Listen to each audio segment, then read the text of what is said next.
ഹരേ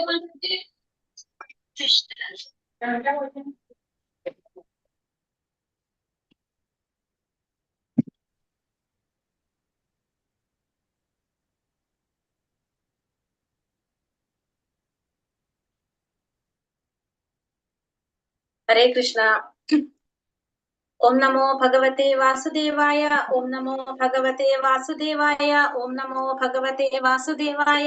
ഓം അജ്ഞാനതിമിരാന്തസ്യ ജ്ഞാനാഞ്ജനാശലാകയാ ചക്ഷുരുന്മീലിതം യേന തസ്മൈ ശ്രീ ഗുരവേ നമഃ. നമോ വിഷ്ണുപാദായ കൃഷ്ണപ്രേഷ്ഠായ ഭൂതലേ ശ്രീമതേ സ്വാമിനി നാമിനെ. നമസ്തേ സാരസ്വതേ ദേവേ ഗൗരവാണി പ്രചാരിണേ നിർവിശേഷ ശൂന്യവാദി പാശ്ചാത്യദേശധാരിണേ. ജയ ശ്രീ കൃഷ്ണ ചൈതന്യ പ്രഭു നിത്യാനന്ദ ശ്രീ അദ്വൈത ഗദാധര ശ്രീവാസാദി ഗൗര ഭക്തവൃന്ദ. ഹരേ കൃഷ്ണ കൃഷ്ണ കൃഷ്ണ ഹരേ ഹരേ, ഹരേ രാമ രാമ രാമ ഹരേ ഹരേ. ഹരേ കൃഷ്ണ. ശ്രീ ശ്രീ രാധാ ഗോവിന്ദ് ടെമ്പിൾ ഇസ്കോൺ ബാംഗ്ലൂരിന്റെ ഭഗവത്ഗീത ക്ലാസ്സിലേക്ക് എല്ലാവർക്കും സ്വാഗതം. ഹരേ കൃഷ്ണ. എല്ലാവർക്കും പ്രണാമം. അപ്പൊ നമ്മൾ ഇന്ന് 10ാമത്തെ അധ്യായം വിഭൂതി യോഗത്തെ കുറിച്ചാണ് ഇന്ന് പഠിക്കുന്നത്. ഇതിൽ പ്രധാനപ്പെട്ട കുറെ കാര്യങ്ങൾ ഭഗവാൻ പറഞ്ഞു തരുന്നുണ്ട് നമുക്ക്. പ്രത്യേകിച്ചും ചതുശ്ലോകി ഭഗവത്ഗീതയെ കുറിച്ച് പറയുന്നത് ഈ അധ്യായത്തിലാണ്. ഭഗവാനെ കുറിച്ച് പറയുന്നതാണ്. ആ 4 ശ്ലോകമാണ് ഈ ഭഗവത്ഗീതയുടെ അന്തസത്ത അല്ലെങ്കിൽ ഉള്ളടക്കം എന്ന് നമുക്ക് പറയാം. ആ 4 ശ്ലോകത്തെ കുറിച്ചാണ് ഇതിൽ പറയുന്നുണ്ട്. ഈ അധ്യായത്തില് വിഭൂതി യോഗത്തിൽ പറയുന്നുണ്ട്. ഭഗവത്ഗീതയുടെ അന്തസത്തയാണത്. ഭഗവത്ഗീതയുടെ അകക്കാം എന്താണെന്ന് ചോദിച്ചാൽ നമുക്ക് പറയേണ്ട 4 ശ്ലോകങ്ങളാണത്. ഈ അധ്യായത്തിൽ പറയുന്ന 4 ശ്ലോകങ്ങൾ ഏതൊക്കെയാണെന്ന് അറിയാവോ? അറിയോ? ഭഗവത്ഗീതയിലെ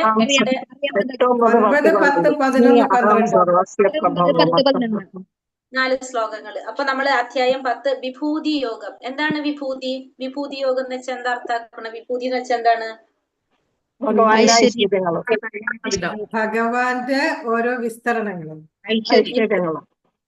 ഐശ്വര്യങ്ങൾ. അതായത് നമുക്ക് പറയാം, നമുക്ക് മനസ്സിലാവുന്ന രീതിയിൽ. അതായത് നമ്മൾ ഈ ഭൗതിക പ്രപഞ്ചത്തില് നമ്മുടെ ഇന്ദ്രിയങ്ങൾക്ക് ഗ്രഹിക്കാവുന്ന രീതിയിലുള്ള ഭഗവാനെ ഗ്രഹിക്കാൻ സാധിക്കുന്ന വിധത്തില് നമുക്ക് എങ്ങനെയാണ് ഈ ഭൗതിക പ്രപഞ്ചത്തിൽ ഭഗവാൻ നിറഞ്ഞു നിൽക്കുന്നു എന്നതാണ് എന്തുകൊണ്ട് അർത്ഥാക്കുന്നത്?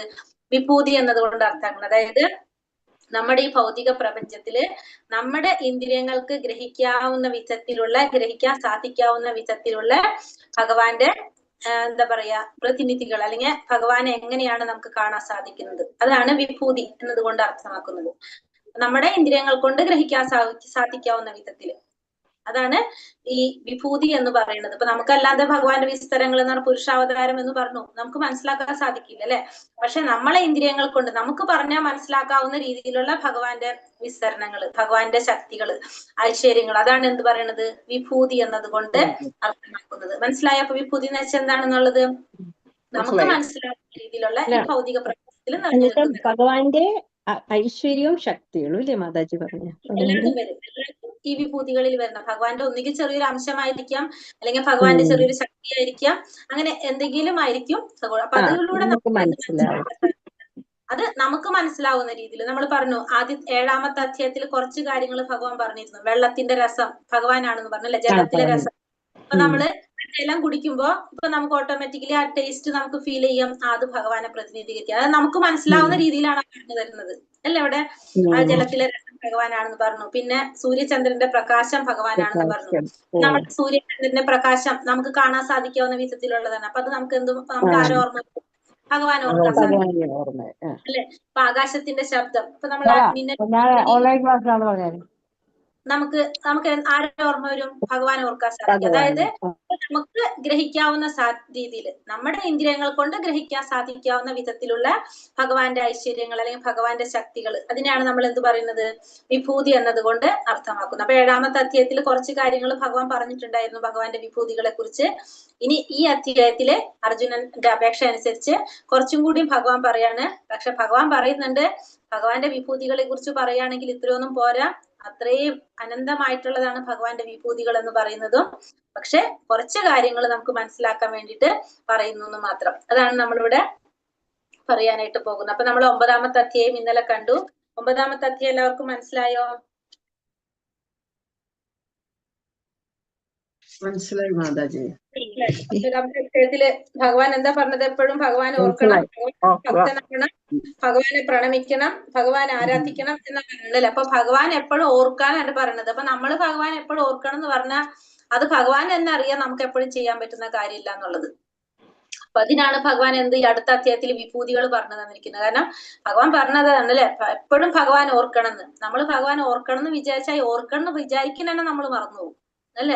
നമ്മൾ വിചാരിക്കും എപ്പോഴും ഭഗവാൻ ഓർക്കണം, പക്ഷെ അതുപോലും നമ്മൾ, അതാണ് നമ്മുടെയൊക്കെ അവസ്ഥ. കാരണം കലിയുഗത്തിലുള്ള നമ്മുടെ എല്ലാവരുടെ സ്ഥിതി അതാണ്. നമ്മള് ഓർക്കണം എന്ന് വിചാരിക്കുന്നതടക്കം നമ്മൾ മറക്കും. അപ്പൊ അതുകൊണ്ടാണ് ഭഗവാൻ നമുക്ക് എന്ത് പറഞ്ഞിരിക്കുന്നത്, ഭഗവാന്റെ വിഭൂതികളെ കുറിച്ചൊക്കെ ഈ അധ്യായത്തിൽ പറഞ്ഞിരിക്കുന്നത്. അപ്പൊ നമ്മളിപ്പോ ഈ കാര്യങ്ങൾ നമ്മളെ ചുറ്റുപാടും കാണുന്ന ഓരോ കാര്യങ്ങൾ കാണുമ്പോൾ നമുക്ക് ഓട്ടോമാറ്റിക്കലി നമുക്ക് ഓർമ്മ വരും.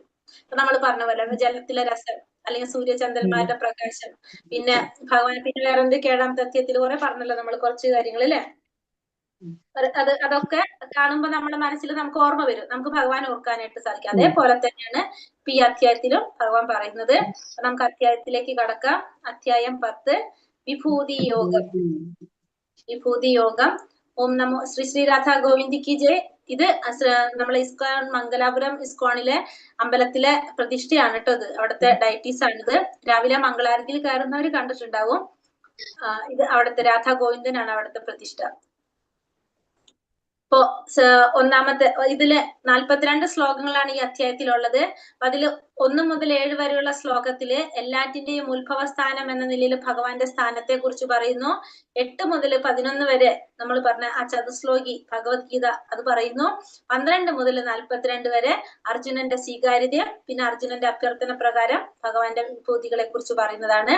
1 മുതൽ 7 വരെയുള്ള ശ്ലോകത്തില് ഭഗവാൻ എല്ലാറ്റിനും ഉത്ഭവസ്ഥാനമായിട്ടുള്ള ഭഗവാന്റെ സ്ഥാനത്തെ കുറിച്ചാണ് ഒന്നാമത്തെ ഭാഗത്തിൽ പറയുന്നത്. ഓം നമോ ഭഗവതേ വാസുദേവായ. ശ്രീ ഭഗവാനുവാച ഭൂയ ഏവ മഹാബാഹോ ശൃണു മേ പരമം വചഃ യത്തേഹം പ്രിയമാണായ വക്ഷ്യാമി ഹിതകാമ്യ. പരമദിവ്യോത്തമ പുരുഷൻ അരുളി ചെയ്തു, കൈക്കരുത്തുള്ള അർജുന, നീ എന്റെ സുഹൃത്തായതുകൊണ്ട് നിന്റെ നന്മയ്ക്കായി ഇനിയും ഞാൻ ജ്ഞാനം ഉപദേശിക്കാം. കേൾക്കൂ, ഇത് നേരത്തെ ഉപദേശിച്ചതിനേക്കാളും ഉത്തമമായിട്ടുള്ള ജ്ഞാനമാണ്. അപ്പൊ ഭഗവാൻ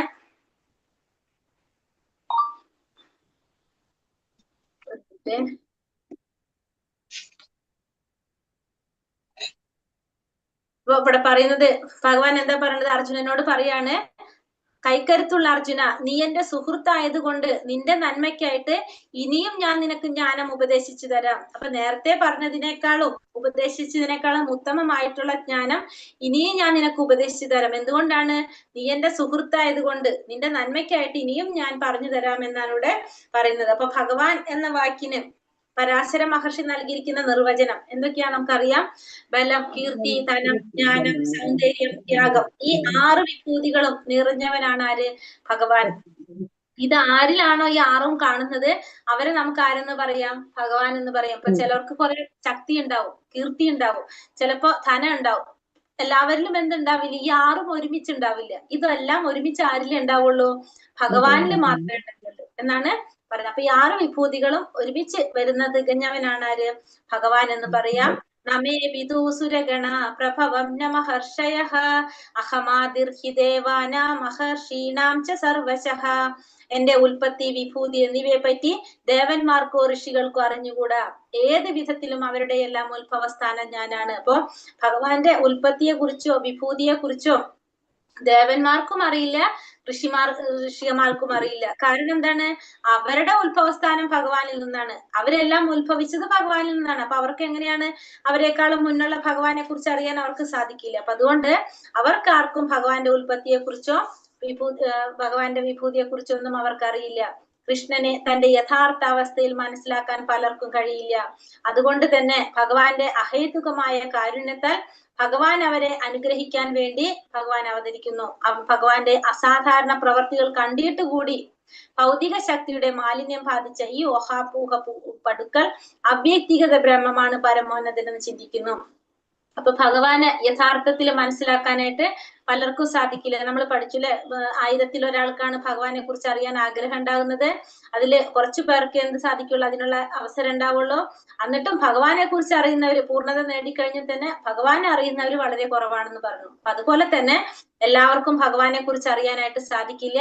അതുകൊണ്ടാണ് ഭഗവാൻ എന്ത് ചെയ്യുന്നത്, ഭഗവാന്റെ കാരുണ്യം കൊണ്ട്, അഹേതുകമായിട്ടുള്ള ഭഗവാന്റെ കാരുണ്യം കൊണ്ട് ഭഗവാൻ എന്ത് ചെയ്യാണ്, ഈ ഭക്തന്മാരെ അനുഗ്രഹിക്കാൻ വേണ്ടി ഭഗവാൻ അവതരിക്കും. എന്നിട്ടും ഭഗവാന്റെ അസാധാരണ പ്രവർത്തികൾ കണ്ടിട്ട് ഈ പറഞ്ഞ മാലിന്യം ബാധിച്ചവരെന്താ ചിന്തിക്കുന്നത്, അവര് ഭഗവാൻ അവ്യക്തിഗത ബ്രഹ്മമാണ് പരമോന്നതം എന്ന് വിചാരിക്കുന്നു. ഭഗവാനെ അല്ല, ബ്രഹ്മത്തെയാണ് അവർ പരമോന്നതമായിട്ട് എന്നിട്ടും കാണുന്നത്. യോ മാമാജമനാതിം ച വേത്തിം ലോകാമഹേശ്വരം അസമ്മൂഢാസമർത്ഥ്യേഷു സർവപാപൈ പ്രമുച്യത്തെ. ജനനമില്ലാത്തവനും തുടക്കമില്ലാത്തവനും സർവ്വലോകീശ്വരനുമാണ് ഞാനെന്നറിയുന്നവൻ മാത്രം വ്യാമോഹം തീർന്ന് പാപമുക്തനാകുന്നു. അപ്പൊ ജനനമില്ലാത്തവനാണ് ഞാൻ, തുടക്കമില്ലാത്തവനാണ് ഞാൻ, സർവ്വലോക ഈശ്വരനാണ് ഞാൻ എന്നറിയുന്നവർക്ക് മാത്രം എന്ത് സാധിക്കും, വ്യാമോഹം തീർന്ന് പാപമുക്തനാകാൻ സാധിക്കും. നമ്മുടെ വ്യാമോഹമൊക്കെ മാറി നമുക്ക് ശരിയും തെറ്റൊക്കെ മനസ്സിലാക്കാവുന്ന ഒരവസ്ഥ, ആ ഒരു അവസ്ഥയിൽ വന്നിട്ട് നമ്മൾ എന്ത് സാധിക്കും, നമുക്ക് പാപമുക്തനാകാനായിട്ട് സാധിക്കും. അതായത് ഭഗവാനെ തത്വത്തിൽ മനസ്സിലാക്കുന്നവർക്കാണ് പാപമുക്തനാകാനായിട്ട് സാധിക്കുന്നത്. 7-ാം അധ്യായത്തിൽ പറയുന്നുണ്ട്, മനുഷ്യാണാം സഹസ്രേഷു കശ്ചിത് യതതി സിദ്ധയേ. അങ്ങനെ ആത്മസാക്ഷാത്കാരത്തിന്റെ തലത്തിലേക്ക് ഉയരാൻ ശ്രമിക്കുന്നവർ സാമാന്യരല്ല. ആത്മസാക്ഷാത്കാരത്തെ കുറിച്ച് അറിഞ്ഞുകൂടാത്ത കോടാനുകോടി ജനങ്ങളെക്കാൾ ശ്രേഷ്ഠരാണ് ആര്, ആത്മസാക്ഷാത്കാരത്തിന് വേണ്ടിയിട്ട് ശ്രമിക്കുന്നവര്. മറ്റൊരാൾ ശ്രമിക്കുന്നു കൂടിയില്ല. അപ്പൊ ശ്രമിക്കുന്നവര് മറ്റുള്ളവരെക്കാൾ ഉത്കൃഷ്ടരായവരാണെന്ന് ഭഗവാൻ പറയുന്നത്. ബുദ്ധിർജ്ഞാനാമ സമ്മോഹം ക്ഷമാ സത്യം ദമാശമഃ സുഖം ദുഃഖം ഭവോ ഭാവോ ഭയം ചാഭായമേവ ച അഹിംസ സമദാ തുഷ്ടി തപോദാനം യശോ യശഃ ഭവന്തി ഭാവഭൂതാനാം മത്ത ഏവാ പൃഥക്തിതഃ. ബുദ്ധി, ജ്ഞാനം, സംശയമില്ലായ്മ, വ്യാമോഹമില്ലായ്മ, ക്ഷമ, സത്യം, ഇന്ദ്രിയ സംയമനം, മനസംയമനം, സുഖദുഃഖങ്ങൾ, ജനന മരണങ്ങൾ, ഭയം, ഭയരാഹിത്യം, അഹിംസ, സമതുലിതാവസ്ഥ, തൃപ്തി, തപസ്, ദാനം, കീർത്തി, അപകീർത്തി എന്നിങ്ങനെ ജീവാത്മാക്കളുടെ വിവിധ ഗുണങ്ങളെല്ലാം ഞാൻ തന്നെ സൃഷ്ടിച്ചതാണ്. അപ്പൊ ഇത് ജീവാത്മാക്കളിൽ ഉണ്ടാകുന്ന നല്ല ഗുണങ്ങളാണ്, ദൈവിക ഗുണങ്ങളാണ് ഇതൊക്കെ പറഞ്ഞതൊക്കെ. ബുദ്ധി, ജ്ഞാനം, സംശയമില്ലായ്മ, വ്യാമോഹമില്ലായ്മ, ക്ഷമ, സത്യം, ഇന്ദ്രിയ സംയമനം, മനസംയമനം, സുഖദുഃഖങ്ങള്, ജനന മരണങ്ങള്, ഭയം, ഭയരാഹിത്യം, അഹിംസ, സമതുലിതാവസ്ഥ, തൃപ്തി, തപസ്, ദാനം, കീർത്തി, അപകീർത്തി എന്നിങ്ങനെ ജീവാത്മാക്കളുടെ വിവിധ ഗുണങ്ങൾ, ഈ ഗുണങ്ങളൊക്കെ സൃഷ്ടിച്ചത് ആരാണ്? ഇതെല്ലാം സൃഷ്ടിച്ചത് ഭഗവാൻ തന്നെയാണെന്ന് ഭഗവാൻ പറയുന്നു. പരമപുരുഷന്റെ, അതായത് ഭഗവാന്റെ ഭക്തിയുടെ സേവനത്തിൽ മുഴുകിയിരിക്കുന്ന ഒരാളില് ഭഗവാന്റെ നിശ്ചയം കൊണ്ട് എല്ലാ സദ്ഗുണങ്ങളും സംജാതമാകും. അപ്പൊ നമുക്കറിയാം, ഭഗവത് സേവനം ചെയ്തുകൊണ്ടിരിക്കുന്ന, ഭക്തിയുടെ സേവനത്തിൽ ഏർപ്പെട്ടിരിക്കുന്ന ഒരു വ്യക്തിക്ക് എന്ത് സാധിക്കും? ഭഗവാന്റെ നിശ്ചയം കൊണ്ട് തന്നെ എല്ലാ സദ്ഗുണങ്ങളും തന്നെത്താനെ വന്നു ചേരും. നമ്മൾ ക്ഷമ ഉണ്ടാക്കിയെടുക്കേണ്ട ആവശ്യമില്ല. നമുക്ക് അതേപോലെ തന്നെ അസൂയ ഇല്ലായ്മ, അല്ലെങ്കിൽ നമ്മള് എന്താ പറയാ, ഭയമില്ലായ്മ, ഇതൊന്നും നമ്മൾ ഉണ്ടാക്കി എടുക്കേണ്ട ആവശ്യമില്ല. ഇതൊക്കെ എന്താണ്? തന്നെത്താനെ നമ്മളിലേക്ക് വന്നു ചേരുന്നതാണ്. നമ്മൾ എന്ത് മാത്രം ചെയ്യുന്നു? ഭഗവത് സേവനം മാത്രം ചെയ്തുകൊണ്ട് പോയി കഴിഞ്ഞാല് ഭഗവാനിൽ വിശ്വസിക്കാം. അപ്പൊ നമുക്ക് തന്നെത്താനെ നമുക്ക് ഈ ഗുണങ്ങളൊക്കെ നമുക്ക് വന്നു ചേരും. മഹർഷയാ സപ്ത പൂർവേ ചാത്വാര മനവസ്തഥ മത്ഭാവ മനസാ ചാത യേഷാം ലോക ഇമാ പ്രജഃ. ശ്രേഷ്ഠരായ സപ്തർഷികളും അവർക്ക് മുമ്പ് 4 മഹർഷിമാരും സമുദായത്തിന്റെ പൂർവികരും ആയിട്ടുള്ള മനുക്കളും എന്നിൽ നിന്ന് ഉത്ഭവിച്ച എന്റെ മാനസപുത്രന്മാരാണ്. വിവിധ ഗ്രഹങ്ങളിലുള്ള ജീവജാലങ്ങളെല്ലാം അവരുടെ പിന്തുടർച്ചക്കാരാണ്. അപ്പോൾ പറയുന്നത് സപ്തർഷികൾ 7 പേര്, പിന്നെ 4 കുമാരന്മാര്, മുമ്പ് 4 മഹർഷിമാർ, അതായത് 4 കുമാരന്മാരെയാണ് ഉദ്ദേശിക്കുന്നത് മഹർഷിമാരെന്ന്. പിന്നെ മാനവ സമുദായത്തിന്റെ പൂർവികരായിട്ടുള്ള, അപ്പൊ നമ്മുടെ മനുഷ്യ സമുദായത്തിന്റെ പൂർവികരായിട്ടുള്ള മനുക്കള് 14 മനുക്കളാണുള്ളത്. ആ 14 മനുക്കളും ആരിൽ നിന്നാണ് ഉത്ഭവിച്ചത്? എന്നിൽ നിന്ന് ഉത്ഭവിച്ച മാനസപുത്രന്മാരാണെന്നാണ് പറയുന്നത്. ആ വിവിധ ഗ്രഹങ്ങളിലുള്ള ജീവജാലങ്ങളെല്ലാം എങ്ങനെയാണ്? അവരുടെ പിന്തുടർച്ച. അപ്പൊ നമ്മളൊക്കെ ഇവരുടെ പിന്തുടർന്ന് വന്നവരാണ്. ഇപ്പൊ 7 സപ്തർഷികളായി, 4 കുമാരന്മാരായി, 14 മനുക്കളായി, ഇവരൊക്കെ ഇവരുടെ പിന്തുടർച്ചക്കാരാണ് ആര്? നമ്മൾ എല്ലാവരും തന്നെ. അപ്പൊ ഇവരൊക്കെ ഭഗവാനിൽ നിന്ന് ഉത്ഭവിച്ച ഭഗവാന്റെ മാനസപുത്രന്മാരാണെന്ന് ഭഗവാൻ പറയുന്നു. ഇവിടെ പറയുന്നത് എങ്ങനെയാണ്? എല്ലാറ്റിന്റെയും ഉറവിടം ഭഗവാൻ കൃഷ്ണനാണ്. ഭഗവാനിൽ നിന്നാണ്, ഭഗവാനാണ് ആരെ സൃഷ്ടിക്കുന്നത്? പിതാമഹനായ, അതായത് നമ്മുടെ പിതാമഹനായിട്ടുള്ള മുത്തച്ഛനായിട്ടുള്ള ബ്രഹ്മാവിനെ സൃഷ്ടിക്കുന്നത്. അപ്പൊ ബ്രഹ്മാവാണ് ആരെ സൃഷ്ടിക്കുന്നത്? ഈ 25 പൂർവ്വ പിതാക്കളെ, അതായത് 4 കുമാരന്മാര്, പിന്നെ 7 സപ്തർഷികള്, 14 മനുക്കള്. 4 കുമാരന്മാര് ആരൊക്കെയാണ്? സനക, സനാതന, സനന്ദ, സനൽ കുമാരന്മാര്. 4 കുമാരന്മാരാണ് സനക, സനാതന, സനന്ദ, സനൽ കുമാരന്മാര്. പിന്നെ 7 ഋഷികള്, സപ്തർഷികൾ എന്ന് പറഞ്ഞാല് കശ്യപ മഹർഷി, അത്രി മഹർഷി, വസിഷ്ഠ മഹർഷി, വിശ്വാമിത്രൻ, ഗൗതമൻ, ജമദഗ്നി, ഭരദ്വാജൻ. ഇങ്ങനെ 7 ഋഷിമാര്. പിന്നെ വന്നിട്ട് 14 മനുക്കള്. സ്വയംഭുവ മനു, സ്വാരോചിഷ മനു, ഉത്തമൻ മനു, താമസ മനു, രൈവത മനു, ചാക്ഷുഷ മനു, വൈവസ്വത മനു, സാവർണി മനു, ദക്ഷ സാവർണി മനു, ബ്രഹ്മ സാവർണി, ധർമ്മ സാവർണി, രുദ്ര സാവർണി, ദേവ സാവർണി, ഇന്ദ്ര സാവർണി മനു. അപ്പൊ ഇങ്ങനെ 14 മനുക്കള്. ഇവര് എല്ലാവരും ആരാണ് സൃഷ്ടിക്കുന്നത്? ഇവരെല്ലാവരും മാനസപുത്രന്മാരായിട്ടാണ് പറയുന്നത്. ഇവരൊക്കെ ഭഗവാന്റെ നിർദ്ദേശപ്രകാരം ബ്രഹ്മാവിന്റെ സൃഷ്ടിയാണ് വരുന്നത്, ബ്രഹ്മാവിലൂടെയാണ് വരുന്നത്. ഇവരൊക്കെ എന്താണ്? എന്താ പറയാ, നമ്മള് പൂർവ്വപിതാക്കളാണ്, നമ്മുടെ പൂർവ്വപിതാക്കളാണ്. അപ്പോ ഇവരിലൂടെയാണ് പിന്നത്തെ എല്ലാ എന്താ പറയാ തലമുറകൾ ഇങ്ങനെ വന്നുകൊണ്ടേയിരിക്കുന്നത്. അപ്പൊ അതുകൊണ്ട് ഇവിടെ നമ്മള് ബ്രഹ്മാവിന് എന്താ പറയണത്? പിതാമഹൻ എന്നാണ് പറയുന്നത്. ബ്രഹ്മാവ് പിതാമഹനാണ്. ഭഗവാൻ ആരാണ്? പ്രപിതാമഹനാണെന്ന് പറയുന്നു. ഭഗവാന് പ്രപിതാമഹനായിട്ടാണ് പറയുന്നത്, ബ്രഹ്മാവിനെ പിതാമഹനായിട്ടും പറയുന്നു. ഏതാം വിഭൂതി യോഗം ച മമ യോ വേത്തി തത്വതഃ സോ വികൽപേന യോഗേന യുജ്യതേനാത്ര സംശയഃ. എന്റെ വിഭൂതികളും യോഗാശക്തിയും എന്തെന്ന് ശരിയായി ബോധ്യപ്പെട്ടവർ കലർപ്പില്ലാത്ത ഭക്തിയുടെ സേവനത്തിൽ മുഴുകുന്നു, ഇതിന് യാതൊരു സംശയവുമില്ല. അപ്പൊ ഭഗവാന്റെ വിഭൂതികളെ കുറിച്ച്, യോഗാശക്തിയെ കുറിച്ച് എന്താണെന്ന് ശരിയായിട്ട് ബോധ്യപ്പെടാത്തവർ എന്ത് ചെയ്യും? കലർപ്പില്ലാത്ത ഭക്തിയുടെ സേവനത്തിൽ മുഴുകിക്കൊണ്ടേയിരിക്കും എന്നുള്ളതിന് യാതൊരു സംശയവും ഇല്ല. അപ്പൊ ഭഗവാന്റെ വിഭൂതികളെ കുറിച്ചും യോഗാശക്തിയെ കുറിച്ചും ബോധ്യപ്പെട്ടവരാണ് എന്ത് ചെയ്യുന്നത്? ഭക്തിയുടെ സേവനത്തിൽ മുഴുകുന്നത്. അല്ലാത്തവര് അതൊന്നും ചെയ്യുന്നില്ല, അതിനൊരു സംശയമില്ല. ഭഗവാനെ കുറിച്ച് ശരിയായ അർത്ഥത്തിൽ മനസ്സിലാക്കിയവര് എന്ത് ചെയ്തുകൊണ്ടിരിക്കും? ഭഗവാന്റെ സേവനത്തില് മുഴുകിക്കൊണ്ടിരിക്കും. അപ്പൊ അതാണ് ഒന്നാമത്തെ ഭാഗത്തില് നമ്മൾ കണ്ടത്. അപ്പൊ മെയിൻ ആയിട്ട് അതിൽ പറഞ്ഞത് എന്താണ്? ഭഗവാൻ അർജുനന് വീണ്ടും ഇതിനെ കുറിച്ച് വീണ്ടും എന്താണ് പറഞ്ഞു കൊടുക്കാമെന്നാണ് പറയണല്ലേ. പറയാണ്, നിന്റെ നന്മയ്ക്കായിട്ട് ഇനിയും ഞാൻ ജ്ഞാനം ഉപദേശിക്കാമെന്നാണ് പറയുന്നത്. കാരണം നേരത്തെ ഉപദേശിച്ചതിനേക്കാളും ശ്രേഷ്ഠമായിട്ടുള്ള ജ്ഞാനം ഇനി പറഞ്ഞു തരാം, കാരണം നീ എന്റെ സുഹൃത്താണെന്നാണ് ഭഗവാൻ ഇവിടെ പറയുന്നത്. പക്ഷെ ഭഗവാനെ കുറിച്ച് പറയുന്നു, ഭഗവാന്റെ ഉൽപ്പത്തിയെ കുറിച്ച് ദേവന്മാർക്കോ ഋഷിമാർക്കോ ആർക്കും അറിയാൻ സാധിക്കില്ല. കാരണം അവരുടെ എല്ലാം ഉത്ഭവസ്ഥാനം ആരിൽ നിന്നാണ്? ഭഗവാനിൽ നിന്നാണ്. അതുകൊണ്ട് ഭഗവാനെ കുറിച്ച് അവർക്ക് ആർക്കും അറിയാനായിട്ട് സാധിക്കില്ല എന്ന് ഭഗവാൻ പറഞ്ഞു. പിന്നെ ഭഗവാനെ കുറിച്ച് മനസ്സിലാക്കുന്നവർക്ക് എന്ത് സാധിക്കും? പാപമുക്തനാകാനായിട്ട് സാധിക്കും എന്നുള്ളതും ഭഗവാൻ പറഞ്ഞു. അപ്പൊ ഈ കുറെ ഗുണങ്ങൾ പറഞ്ഞു. ആ ഗുണങ്ങളെല്ലാം സൃഷ്ടിച്ചത് ആര് തന്നെയാണ്? ഭഗവാൻ തന്നെയാണെന്നുള്ളതും ഭഗവാൻ നമുക്കിവിടെ ഈ ഭാഗത്തിൽ പറഞ്ഞു തന്നു. പിന്നെ 4 കുമാരന്മാരെ സൃഷ്ടിച്ചതും സപ്തർഷികൾ 7 പേര്, പിന്നെ അതുപോലെ തന്നെ 14 മനുക്കള്, ഇതൊക്കെ ഭഗവാന്റെ സൃഷ്ടി തന്നെയാണ്. ഭഗവാന്റെ ഇച്ഛയ്ക്കനുസരിച്ച് ബ്രഹ്മാവിലൂടെയാണ് ഭഗവാൻ ഈ സൃഷ്ടിയൊക്കെ നടത്തുന്നത്. പിന്നെ ഭഗവാനെ കുറിച്ച്, ഭഗവാന്റെ വിഭൂതികളെ കുറിച്ച്, യോഗാശക്തിയെ കുറിച്ചൊക്കെ മനസ്സിലാക്കിയവർ എന്ത് ചെയ്തുകൊണ്ടിരിക്കും? കലർപ്പില്ലാത്ത ഭക്തിയുടെ സേവനത്തില് മുഴുകിക്കൊണ്ടിരിക്കുന്നുള്ളതും നമുക്ക് ഭഗവാൻ പറഞ്ഞു തന്നു. ഇനി അടുത്ത ഭാഗം നമ്മൾ ഈ പറഞ്ഞ ചതുശ്ലോകം 4 ശ്ലോകങ്ങള് പറയുന്നതാണ്. ഭഗവാൻ അർജുനന് പറഞ്ഞു കൊടുക്കുകയാണ് ഭഗവാനെ കുറിച്ച് ഭഗവാൻ പറയുന്ന. അതായത് ഈ 4 ശ്ലോകം നമ്മളെ ഭഗവത്ഗീതയുടെ അന്തസത്ത എന്ന് പറയാം, അതല്ലെങ്കിൽ അകക്കാമ്പ് എന്ന് പറയാം. അത്രയും പ്രധാനപ്പെട്ട വിശേഷപ്പെട്ട 4 ശ്ലോകങ്ങളാണ് ഈ പറയുന്നത്. അഹം സർവസ്യ പ്രഭവോ മത്ത സർവം പ്രവർത്തതേ ഇതി മത്വാ ഭജന്തേ മാം ബുധാ ഭാവാ സമന്വിതാ. അതായത് ഫസ്റ്റത്തെ ശ്ലോകത്തിൽ എന്താ പറയണത്? ഭൗതിക ആധ്യാത്മിക ലോകത്തിന്റെ ഉറവിടം ഞാനാണ്, എല്ലാം എന്നിൽ നിന്നാണ് ഉണ്ടായത്. ഇത് പൂർണ്ണമായിട്ട് അറിയുന്ന ബുദ്ധിമാന്മാർ എന്റെ സേവനത്തിൽ ഏർപ്പെടുകയും എന്നെ ഉള്ളഴിഞ്ഞ് ആരാധിക്കുകയും ചെയ്യും.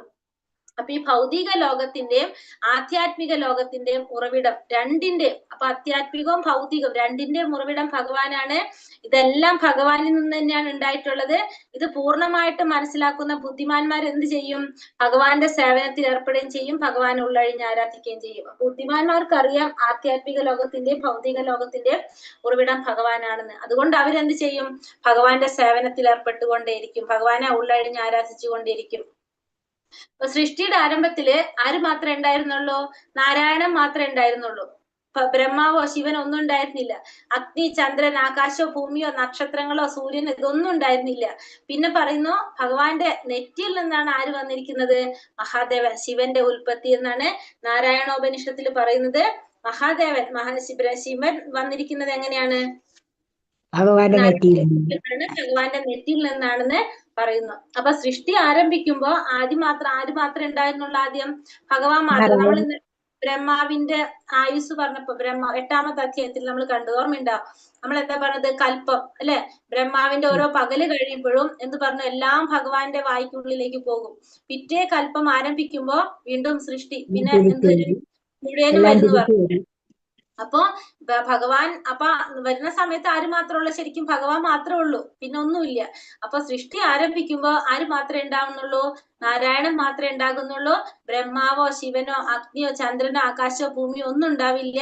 ഇപ്പൊ ശിവൻ വന്നിരിക്കുന്നത് ഭഗവാന്റെ നെറ്റിയിൽ നിന്നാണെന്ന് നാരായണോപനിഷത്തില് പറയുന്നുണ്ട്. അപ്പൊ 1ാമത്തെ ശ്ലോകത്തിൽ നമുക്ക് പറഞ്ഞു തന്നത് എന്താണ് പറഞ്ഞത്? ഭൗതികമായിട്ടുള്ളതെയും ആധ്യാത്മിക ലോകത്തിന്റെയും എല്ലാറ്റിന്റെയും ഉറവിടം ഭഗവാനാണ്. ഇത് മനസ്സിലാക്കുന്ന ബുദ്ധിമാന്മാരെ ഭഗവാനെ ഉള്ളഴിഞ്ഞ് ആരാധിക്കുന്നു. 2ാമത്തെ ശ്ലോകത്തിൽ പറയുന്നു, മച്ചിത്ത മദ്ഗത പ്രാണ ബോധയന്ത പരസ്പരം കഥയന്തശ്ച മാം നിത്യം തുഷ്യന്തി ചാരമന്തി ച. എന്റെ ശുദ്ധ ഭക്തന്മാരുടെ ചിന്ത എന്നിൽ കുടികൊള്ളുന്നു, അവരുടെ ജീവിതം തികച്ചും എന്റെ സേവനത്തിനായി സമർപ്പിതനായിരിക്കും. എന്നെ കുറിച്ചുള്ള സംഭാഷണത്തിൽ ഏർപ്പെട്ട് പരസ്പര ബോധദീപ്തരാവുക വഴി അവർ സംതൃപ്തിയും ആനന്ദവും അനുഭവിക്കുന്നു. അപ്പൊ എന്റെ ശുദ്ധ ഭക്തന്മാരുടെ ചിന്ത എന്നിൽ കുടികൊള്ളുന്നതാണ്. ഭഗവാന്റെ ശുദ്ധ ഭക്തന്മാരെപ്പോഴും ഭഗവാനെ കുറിച്ച് ചിന്തിച്ചു കൊണ്ടേയിരിക്കുന്നു. അവരുടെ ജീവിതം എപ്പോഴും എന്താണ്? ഭഗവാന്റെ സേവനത്തിന് വേണ്ടി സമർപ്പിച്ചതായിരിക്കും. അവര് എന്താ ചെയ്യുന്നത്? അവർ പരസ്പരം കാണുമ്പോൾ ഭഗവാനെ കുറിച്ചുള്ള സംഭാഷണത്തിൽ ഏർപ്പെട്ടുകൊണ്ട് ബോധദീപ്തരാവുക വഴി അവർക്ക് സംതൃപ്തിയും ആനന്ദവും അനുഭവിക്കുന്നു. അപ്പൊ നമ്മുടെ ക്ലാസ്സിൽ നമ്മളിപ്പോ 1 മണിക്കൂർ നമ്മുടെ ക്ലാസ് കഴിഞ്ഞ് പിന്നെ നമ്മൾ 1.5 മണിക്കൂർ നമ്മൾ ഇരിക്കുന്നുണ്ട്. അതില് ഇപ്പൊ നമ്മൾ എന്ത് സംസാരിക്കുന്നത്? നമ്മൾ ഭഗവാനെ കുറിച്ച് അങ്ങനത്തെ അത്തരത്തിലുള്ള കാര്യങ്ങളാണ് നമ്മൾ സംസാരിക്കുന്നത്. അപ്പൊ സ്വാഭാവികമായിട്ടും എല്ലാവർക്കും എന്താ സംഭവിക്കുന്നത്? നമ്മുടെ കുറച്ചും കൂടി നമുക്കൊരു സന്തോഷം അനുഭവിക്കുക നമ്മൾ അവിടെ ചെയ്യുന്നത്. അപ്പൊ ഭഗവാനെ കുറിച്ച് ചർച്ച ചെയ്യുമ്പോൾ നമ്മൾ ഓട്ടോമാറ്റിക്കലി അവിടെ സംതൃപ്തിയും ആനന്ദവും അനുഭവിക്കും. അതാണ് ഭഗവാന്റെ ഭക്തന്മാരെന്താ ചെയ്യുന്നത്? അവര് പരസ്പരം കാണുമ്പോ അവരെന്തിനെ കുറിച്ച് സംസാരിക്കുക? ഭഗവാനെ കുറിച്ച് സംസാരിക്കുക. അങ്ങനെ സംസാരിക്കുമ്പോ അവർക്ക് അങ്ങോട്ടും ഇങ്ങോട്ടും എന്ത് സംഭവിക്കും? ഈ ആനന്ദം പകരാനായിട്ട് സാധിക്കും. അതാണ് മച്ചിത്ത മദ്ഗത പ്രാണ ബോധയന്ത പരസ്പരം കഥയന്തശ്ച മാം നിത്യം തുഷ്യന്തി ചാരമന്തി ച എന്ന് പറയുന്നതോടെ അപ്പൊ ഭക്തന്മാരുടെ ചിന്ത എപ്പോഴും ഭഗവാനിൽ കുടികൊള്ളുന്നു. അവരുടെ ജീവിതം തികച്ചും ഭഗവാന്റെ സേവനത്തിന് വേണ്ടിയിട്ട് സമർപ്പിച്ചതാണ് ഭഗവാന്റെ ഭക്തന്മാര്. എപ്പോഴും അവര് ഭഗവാനെ കുറിച്ചുള്ള സംഭാഷണത്തിൽ ഏർപ്പെട്ട് പരസ്പരം ബോധദീപ്തരാവുക വഴി സംതൃപ്തിയും ആനന്ദവും അനുഭവിക്കുന്നു. ഒരു വിത്ത് പോലെയാണ് ഈ ഭക്തിയുടെ സേവനം എന്ന് പറയുന്നത്. അപ്പൊ ജീവസത്തയുടെ ഹൃദയത്തില് ഈ ബീജം നട്ട് കഴിഞ്ഞാല് അതെന്താ സംഭവിക്കുന്നത്? ആ ജീവാത്മാവ് ഹരേകൃഷ്ണ മഹാമന്ത്രം ഉച്ചരിച്ചുകൊണ്ടും കേട്ടും ഇരുന്നു കഴിഞ്ഞാൽ ആ വിത്ത് തന്നെത്താനെ മുളച്ചു വരും. ആ വിത്തിന് പതിവായി നനച്ചുകൊണ്ടിരിക്കുന്നത് പോലെ ഈ ഭക്തിയുടെ സേവനത്തിന്റെ ആധ്യാത്മിക ചെടിയും ക്രമേണ വളർന്ന് വളർന്ന് വളർന്ന് അത് എന്ത് ചെയ്യും? ആദ്യം എവിടെ വെച്ചിട്ടാണ് തുടങ്ങുന്നത്? നമ്മുടെ ഭൂമിയിൽ വെച്ചിട്ടല്ലേ? ആ ഭൗതിക ലോകത്തിന്റെ തോട് തുളച്ചിട്ട് അത് എവിടേക്ക് എത്തും? പരവ്യോമത്തിലെ ബ്രഹ്മജ്യോതിയിലെത്തും. ബ്രഹ്മജ്യോതിക്കുന്നത് പരവ്യോമത്തിലെത്തും, അതായത് വൈകുണ്ഠ ലോകത്തിലെത്തി. വൈകുണ്ഠ ലോകത്തിൽ നിന്നും അത് വളർന്ന് വളർന്ന് എവിടേക്ക് എത്തും? ഗോലോക വൃന്ദാവനത്തിൽ എത്തിയിട്ട് അവസാനം അത് ഭഗവാന്റെ പാതാരവിന്ദങ്ങളെ ആശ്രയിച്ച് വിശ്രമിക്കും എന്നാ പറയുന്നത്. അപ്പൊ അതായത്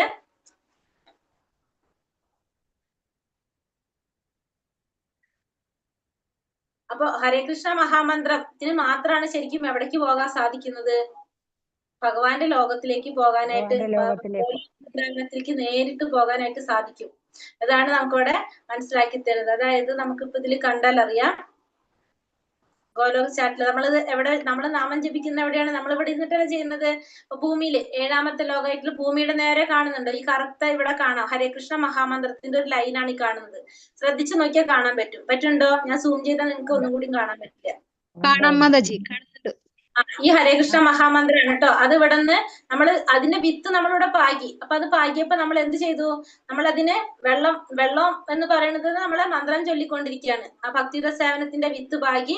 അപ്പൊ നമ്മളവിടെ അതിന് വെള്ളം കൊടുക്കുന്നത് മഹാമന്ത്രാണ്. അത് ചെയ്തുകൊണ്ടിരിക്കുമ്പോ അത് ഫസ്റ്റ് തന്നെ എന്താണ്? ഈ ഭൗതിക ലോകത്തിന്റെ തോട് തുളയ്ക്കാണ്. ഈ ഭൗതിക ലോകത്തിന്റെ ഈ 7 ലെയർ അത് കടന്നു. അത് കടന്നിട്ട് അത് എവിടേക്ക് എത്തി? ഇപ്പുറത്ത് നമ്മൾ ഈ പറഞ്ഞ ഈ ബ്രഹ്മജ്യോതി എന്ന് പറയുന്നത് ഇതാണ്, ആ പ്രകാശം. ആ ബ്രഹ്മജ്യോതിയിലെത്തി. ആ ബ്രഹ്മജ്യോതിയിൽ നിന്ന് എവിടേക്ക് എത്താണ്? വൈകുണ്ഠ ലോകത്തിലേക്ക്. വൈകുണ്ഠ ലോകത്തിലെത്തി. കാണുന്നുണ്ടോ? ഇവിടെ നിന്ന് കാണാം നമുക്ക്. ഇവിടെ നിന്ന് നോക്കി കഴിഞ്ഞാല് വൈകുണ്ഠ ലോകത്തില് കണ്ടോ? ഇതാണ് വൈകുണ്ഠ ലോകം. ഈ വൈകുണ്ഠ ലോകത്തിലെത്തി. എന്നിട്ട് ഈ വൈകുണ്ഠ ലോകത്തിൽ നിന്നും കടക്കാണ് കേട്ടോ. കടന്നിട്ട് ദൈപ്പ് ഇവിടെ കാണാം നമുക്ക്. ഇത്തിരി ഡാർക്കുള്ള ഭാഗത്ത് നോക്കി കഴിഞ്ഞാൽ ഇവിടെ നിന്ന് കടന്നു. അതിനുശേഷം അത് എവിടേക്ക് പോവാണ്? ഭഗവാന്റെ ഗോലോക വൃന്ദാവനത്തിലേക്ക് പോകാണത്. ഇവിടെ നമുക്ക് ചെറിയതായിട്ട് കാണാൻ സാധിക്കും. അയോധ്യയിൽ ഇപ്പുറത്ത് കൂടെ പോയിട്ട് കണ്ടോ? കണ്ടു. എവിടെ വന്നത്? ഭഗവാന്റെ പാതാരവിന്ദങ്ങളിൽ ഗോലോക വൃന്ദാവനത്തില് ഇവിടെ ഈ ലോട്ടസിന്റെ ഇതളിന്റെ മേലെ കൂടെ ചെറുതായിട്ട് കാണാൻ സാധിക്കും. എന്നിട്ട് അത് എവിടെ വന്ന് നിക്കാണ്? ഗോലോക വൃന്ദാവനത്തിൽ വന്നിട്ട് നേരിട്ട് പോണത് എന്താണ്? അപ്പൊ അത് ഈ ഹരേകൃഷ്ണ മഹാമന്ത്രത്തിന് എന്ത് സാധിക്കാണ്? നേരിട്ട് ഭഗവാന്റെ ലോകത്തിലേക്ക് ബാക്കി നമുക്ക് ഒന്നിനും എല്ലാത്തിനും ഓരോ സ്റ്റെപ്പുകൾ ഉണ്ട്. പക്ഷെ മഹാമന്ത്രത്തിന് എന്ത് സാധിക്കും? നേരെ അങ്ങോട്ട് കടക്കാനായിട്ട്. ആ ശ്ലോകത്തിൽ നമുക്ക് എന്താ പറഞ്ഞു തരുന്നത്? ഏതാമത്തെ ശ്ലോകമാണ്? അപ്പൊ ഒരു വിത്ത് പോലെയാണ് ഭക്തിയുടെ സേവനം എന്ന് പറയുന്നത്. ജീവസത്തയുടെ ഹൃദയത്തിൽ ആ ബീജം നട്ട് കഴിഞ്ഞാല് ആ ജീവാത്മാവ് ഹരേകൃഷ്ണ മഹാമന്ത്രം ചെയ്തുകൊണ്ടിരുന്നു കഴിഞ്ഞാൽ, ആ വിത്ത് അല്ലെങ്കിൽ കേട്ടുകൊണ്ടിരുന്നു കഴിഞ്ഞാൽ, ഇപ്പൊ മഹാമന്ത്രം ചൊല്ലാൻ നമുക്ക് സാധിച്ചില്ലെങ്കിൽ നമ്മൾ എന്ത് ചെയ്യാ? നമ്മളത് കേട്ടിരിക്കുക. കേട്ടുകൊണ്ടിരുന്നാലും നമുക്ക് എന്ത് സാധിക്കും? അതിന്റെ ഫലം നമുക്ക് ലഭിക്കും. ഇപ്പൊ നമ്മളത് കേട്ടുകൊണ്ടിരുന്നാലും ആ വിത്ത് മുളച്ചു വരും. ആ വിത്ത് പതിവായിട്ട് നനച്ചുകൊണ്ടിരിക്കുന്നത് പോലെ നമ്മൾ എന്ത് ചെയ്യണം? ഭക്തിരസേവനത്തിന്റെ നമ്മൾ മഹാമന്ത്രം ചൊല്ലിക്കൊണ്ടിരിക്കുമ്പോ ആ ഭക്തിരസേവനത്തിന്റെ ചെടിയും ക്രമേണ വളർന്ന് അതാദ്യം തന്നെ ഭൗതിക ലോകത്തിന്റെ തോട് തുളച്ച് അത് പരവ്യോമത്തിലെത്തും, ബ്രഹ്മജ്യോതിയിലെത്തും. ബ്രഹ്മജ്യോതിയിൽ നിന്നും അത് വളർന്ന് വൈകുണ്ഠ ലോകത്തിലെത്തും. അവിടെ നിന്നും അത് എവിടേക്കെത്തും? ഭഗവാന്റെ ഗോലോക വൃന്ദാവനത്തിലെത്തി ഭഗവാന്റെ പാതാരവിന്ദങ്ങളെ ആശ്രയിച്ച് വിശ്രമിക്കും. അപ്പൊ നമ്മൾ എന്ത് ചെയ്തിരിക്കണം? എപ്പോഴും ഈ നാമജപം ചെയ്തുകൊണ്ടേയിരിക്കുക. അപ്പൊ അതാണ് 2ാമത്തെ പോയിന്റ് പറഞ്ഞത്. അപ്പൊ ഭഗവാന്റെ ഭക്തന്മാരെപ്പോഴും എന്ത് ചെയ്തുകൊണ്ടിരിക്കുകയാണ്? ഭഗവാനെ കുറിച്ച് സംസാരിച്ചു കൊണ്ടേയിരിക്കുകയാണ്. അപ്പൊ അവർക്ക് പരസ്പരം ഈ ആനന്ദം അനുഭവിക്കാനായിട്ട് സാധിക്കും. ബോധദീപ്തരാവാനും ആ സംതൃപ്തിയും ആനന്ദം അനുഭവിക്കാനായിട്ട് സാധിക്കും. 3ാമത്തെ പറയണത് തേഷാം സതതയുക്താനാം ഭജതാം പ്രീതിപൂർവകം ദദാമി ബുദ്ധിയോഗം തം യേന മാമോപയാന്തിതേ. ഇനി ഭഗവാൻ പ്രേമഭക്തിയോടെ എന്നെ സദാ ആരാധിക്കുന്നവർക്ക് എന്ത് സാധിക്കും? എന്നെ പ്രാപിക്കാൻ ഉതകുന്ന ബുദ്ധിവിശേഷം ഞാൻ നൽകും. അപ്പൊ ആരാണോ എന്നെ പ്രേമഭക്തിയോടുകൂടി എന്നെ ആരാധിക്കുന്നത് അവർക്ക് എന്നെ പ്രാപിക്കാൻ അളകുന്ന ബുദ്ധി ഞാൻ തന്നെ തരുന്ന പറയുന്നത്. അപ്പൊ ഭഗവാനെ ആഗ്രഹിക്കുന്നവർക്ക് ഏത് രീതിയിലാണ് ഭഗവാനെ പ്രാപിക്കാൻ സാധിക്കുക എന്നുള്ള ബുദ്ധി ആര് തന്നെ കൊടുക്കും? ഭഗവാൻ തന്നെ കൊടുക്കും എന്നാണ്. അപ്പൊ ആത്മസാക്ഷാത്കാരത്തിന്റെ മാർഗത്തിൽ മുന്നോട്ട് പോകാൻ തക്ക ബുദ്ധിശക്തി ഒരാൾക്കില്ലാന്ന് വിചാരിക്കൂ. ഭക്തിപൂർവമായ ഭഗവാന്റെ സേവനത്തിൽ നിർവ്യാജം ഏർപ്പെട്ടുകൊണ്ടിരുന്നു കഴിഞ്ഞാൽ അയാൾക്ക് പുരോഗതിക്കും ഭഗവത് സന്നിധി പോകാനുള്ള അവസരം ഭഗവാൻ നൽകിക്കൊള്ളും. അപ്പൊ നമുക്ക് ആഗ്രഹമുണ്ട്, പക്ഷെ നമുക്ക് എന്തില്ല നമ്മൾ വിചാരിക്കുകയാണ്? നമുക്ക് അതിലേക്ക് മുന്നിലേക്ക് പോകാനുള്ള ബുദ്ധിശക്തി നമുക്കില്ല എന്ന് നമ്മൾ വിചാരിക്കുകയാണെങ്കിൽ, എന്നിട്ട് നമ്മൾ ഭക്തിപൂർവ്വം ഭഗവാന്റെ സേവനം ചെയ്തുകൊണ്ടിരിക്കുകയാണെങ്കിൽ നമുക്ക് അതിൽ ഏർപ്പെടാനുള്ള ബുദ്ധിശക്തി ആര് തന്നെ നൽകും? ഭഗവാൻ തന്നെ നൽകും. അല്ലെങ്കിൽ അതിനുള്ള അവസരം ഭഗവാൻ തന്നെ നൽകുന്നാണ് ഈ ശ്ലോകത്തിൽ ഭഗവാൻ പറയുന്നത്. ഇനി അടുത്ത ശ്ലോകത്തിൽ പറയുന്നത് തേഷാമേവാനുകമ്പാർത്ഥം അഹമജ്ഞാനജം തമഃ നാശയാമ്യാത്മഭാവസ്തോ ജ്ഞാനദീപേന ഭാസുത. അങ്ങനെ ഈ ബുദ്ധിശക്തി നൽകുന്നത് മാത്രമല്ല, അങ്ങനെ അവരിൽ എന്ത് ചെയ്യും? സവിശേഷ അനുകമ്പയോടുകൂടി ഭഗവാൻ ഹൃദയസ്ഥനായിക്കൊണ്ട് അവരുടെ ഉള്ളിലെ അജ്ഞാനത്തെ മാറ്റി ജ്ഞാനത്തിന്റെ ദീപം പ്രകാശിപ്പിക്കും. അവിടെ ഭഗവാൻ എന്ത് ചെയ്യും? ഹൃദയസ്ഥനായിക്കൊണ്ട് ജ്ഞാനദീപം കൊണ്ട് അവരുടെ അജ്ഞാനജന്യമായ തമസിനെ അകറ്റുന്നു. അപ്പൊ അവരുടെ ഉള്ളിലെ അജ്ഞാനത്തിന്റെ മാറ്റി, അജ്ഞാനം എന്ന് വെച്ചാൽ ഇരുട്ടാണ്. അവിടെ അജ്ഞാനം മാറ്റി അവിടെ എന്ത് ചെയ്യും? ജ്ഞാനത്തിന്റെ പ്രകാശം പരത്താനായിട്ട് ഭഗവാന് സാധിക്കും. അപ്പൊ ഭഗവാൻ പറയണം, അപ്പൊ ഒരു വിശുദ്ധ ഭക്തന്റെ ഹൃദയത്തിൽ ഭഗവാൻ എല്ലായ്പ്പോഴും വാഴുന്നുണ്ട്. അപ്പൊ സൂര്യന്റെ തേജസ്വിയായിട്ടുള്ള പോലെയാണ് ഭഗവാൻ. ആ ഭഗവാന്റെ സാന്നിധ്യത്തിൽ അജ്ഞാന അന്ധകാരം മുഴുവനും നീങ്ങി അവിടെ എന്ത് ചെയ്യും? ആ പ്രകാശത്തിന്റെ പ്രകാശം പരത്താനായിട്ട് ഭഗവാന് സാധിക്കും. ഇങ്ങനെയാണ് ഭഗവാൻ ശുദ്ധ ഭക്തജനങ്ങളോടുള്ള കാരുണ്യം കാണിക്കുന്നത്. അപ്പൊ ഈ 4 ശ്ലോകം ഭഗവത്ഗീതയുടെ അകക്കാമ്പ് അല്ലെങ്കിൽ എന്താ പറയാ ഉള്ളടക്കാണ് നമുക്ക് പറയാം. അത്രയും പ്രധാനപ്പെട്ട ശ്ലോകങ്ങളാണ്. അപ്പൊ 1-ാമത്തെ ശ്ലോകത്തിൽ പറയുന്നത് ആധ്യാത്മിക ലോകത്തിന്റെ ഭൗതിക ലോകത്തിന്റെ മുറിവിടം ഭഗവാനാണ്. ഇത് മനസ്സിലാക്കുന്ന ഭക്തന്മാർ ഭഗവാന്റെ ശുദ്ധ ഭക്തിയുടെ സേവനത്തിൽ ഏർപ്പെട്ടുകൊണ്ടിരിക്കും എന്ന് പറഞ്ഞ് ഭഗവാനെ ഉള്ളഴിഞ്ഞ് ആരാധിക്കുകയും ചെയ്യുമെന്ന് കണ്ടു. അടുത്ത ശ്ലോകത്തിൽ പറയുന്നു, ഭഗവാന്റെ ഭക്തന്മാര് ശുദ്ധ ഭക്തന്മാര് തമ്മിൽ പരസ്പരം കണ്ടുമുട്ടുമ്പോൾ ഭഗവാനെ കുറിച്ച് മാത്രമായിരിക്കും അവരുടെ സംസാരം. അങ്ങനെ അവർക്ക് എന്ത് സാധിക്കും? പരസ്പര ബോധദീപ്തരാവാനായിട്ട് ഭഗവാന്റെ സേവനത്തിൽ ഏർപ്പെട്ടുകൊണ്ട് ആനന്ദവും സംതൃപ്തി അനുഭവിക്കാൻ സാധിക്കുമെന്ന് നമ്മൾ കണ്ടു. പിന്നത്തെ ശ്ലോകത്തിൽ ഭഗവാൻ എന്താ പറഞ്ഞത്?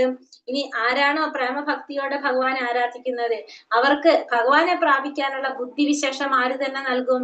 അതും ഭഗവാൻ തന്നെ നൽകും. ഇപ്പൊ ഏതിലൂടെ പോയാലാണ്, എങ്ങനെ പോയാലാണ് നമുക്ക് ഭഗവാനെ പ്രാപിക്കാൻ സാധിക്കുക എന്നുള്ളത് നമ്മുടെ ഉള്ളിലിരിക്കുന്ന പരമാത്മാവായിട്ടുള്ള ഭഗവാൻ നമുക്ക് വേണ്ട നിർദ്ദേശങ്ങൾ നൽകും. നമ്മൾ പറയും, ഒരിക്കലും ഗുരുവിനെ നമ്മൾ തേടിപ്പോണ്ടി വരില്ല, ഗുരു നമ്മളുടെ അടുത്തേക്ക് എത്തുന്നു. കാരണം നമ്മുടെ ആഗ്രഹം ഉണ്ടെങ്കിൽ നമ്മളെ മുന്നിലേക്ക് ഗുരുവിനെ കൊണ്ട് ആര് നിർത്തിത്തരും? ഭഗവാൻ നിർത്തിത്തരും. അതാണ് 3-ാമത്തെ ശ്ലോകത്തിൽ പറയുന്നത്. 4-ാമത്തെ ശ്ലോകത്തിൽ പറയുന്നത്, ഇനി അങ്ങനെ ഭഗവാൻ എന്ത് ചെയ്യും? സവിശേഷ അനുകമ്പയോടുകൂടി അവരുടെ ഹൃദയത്തില്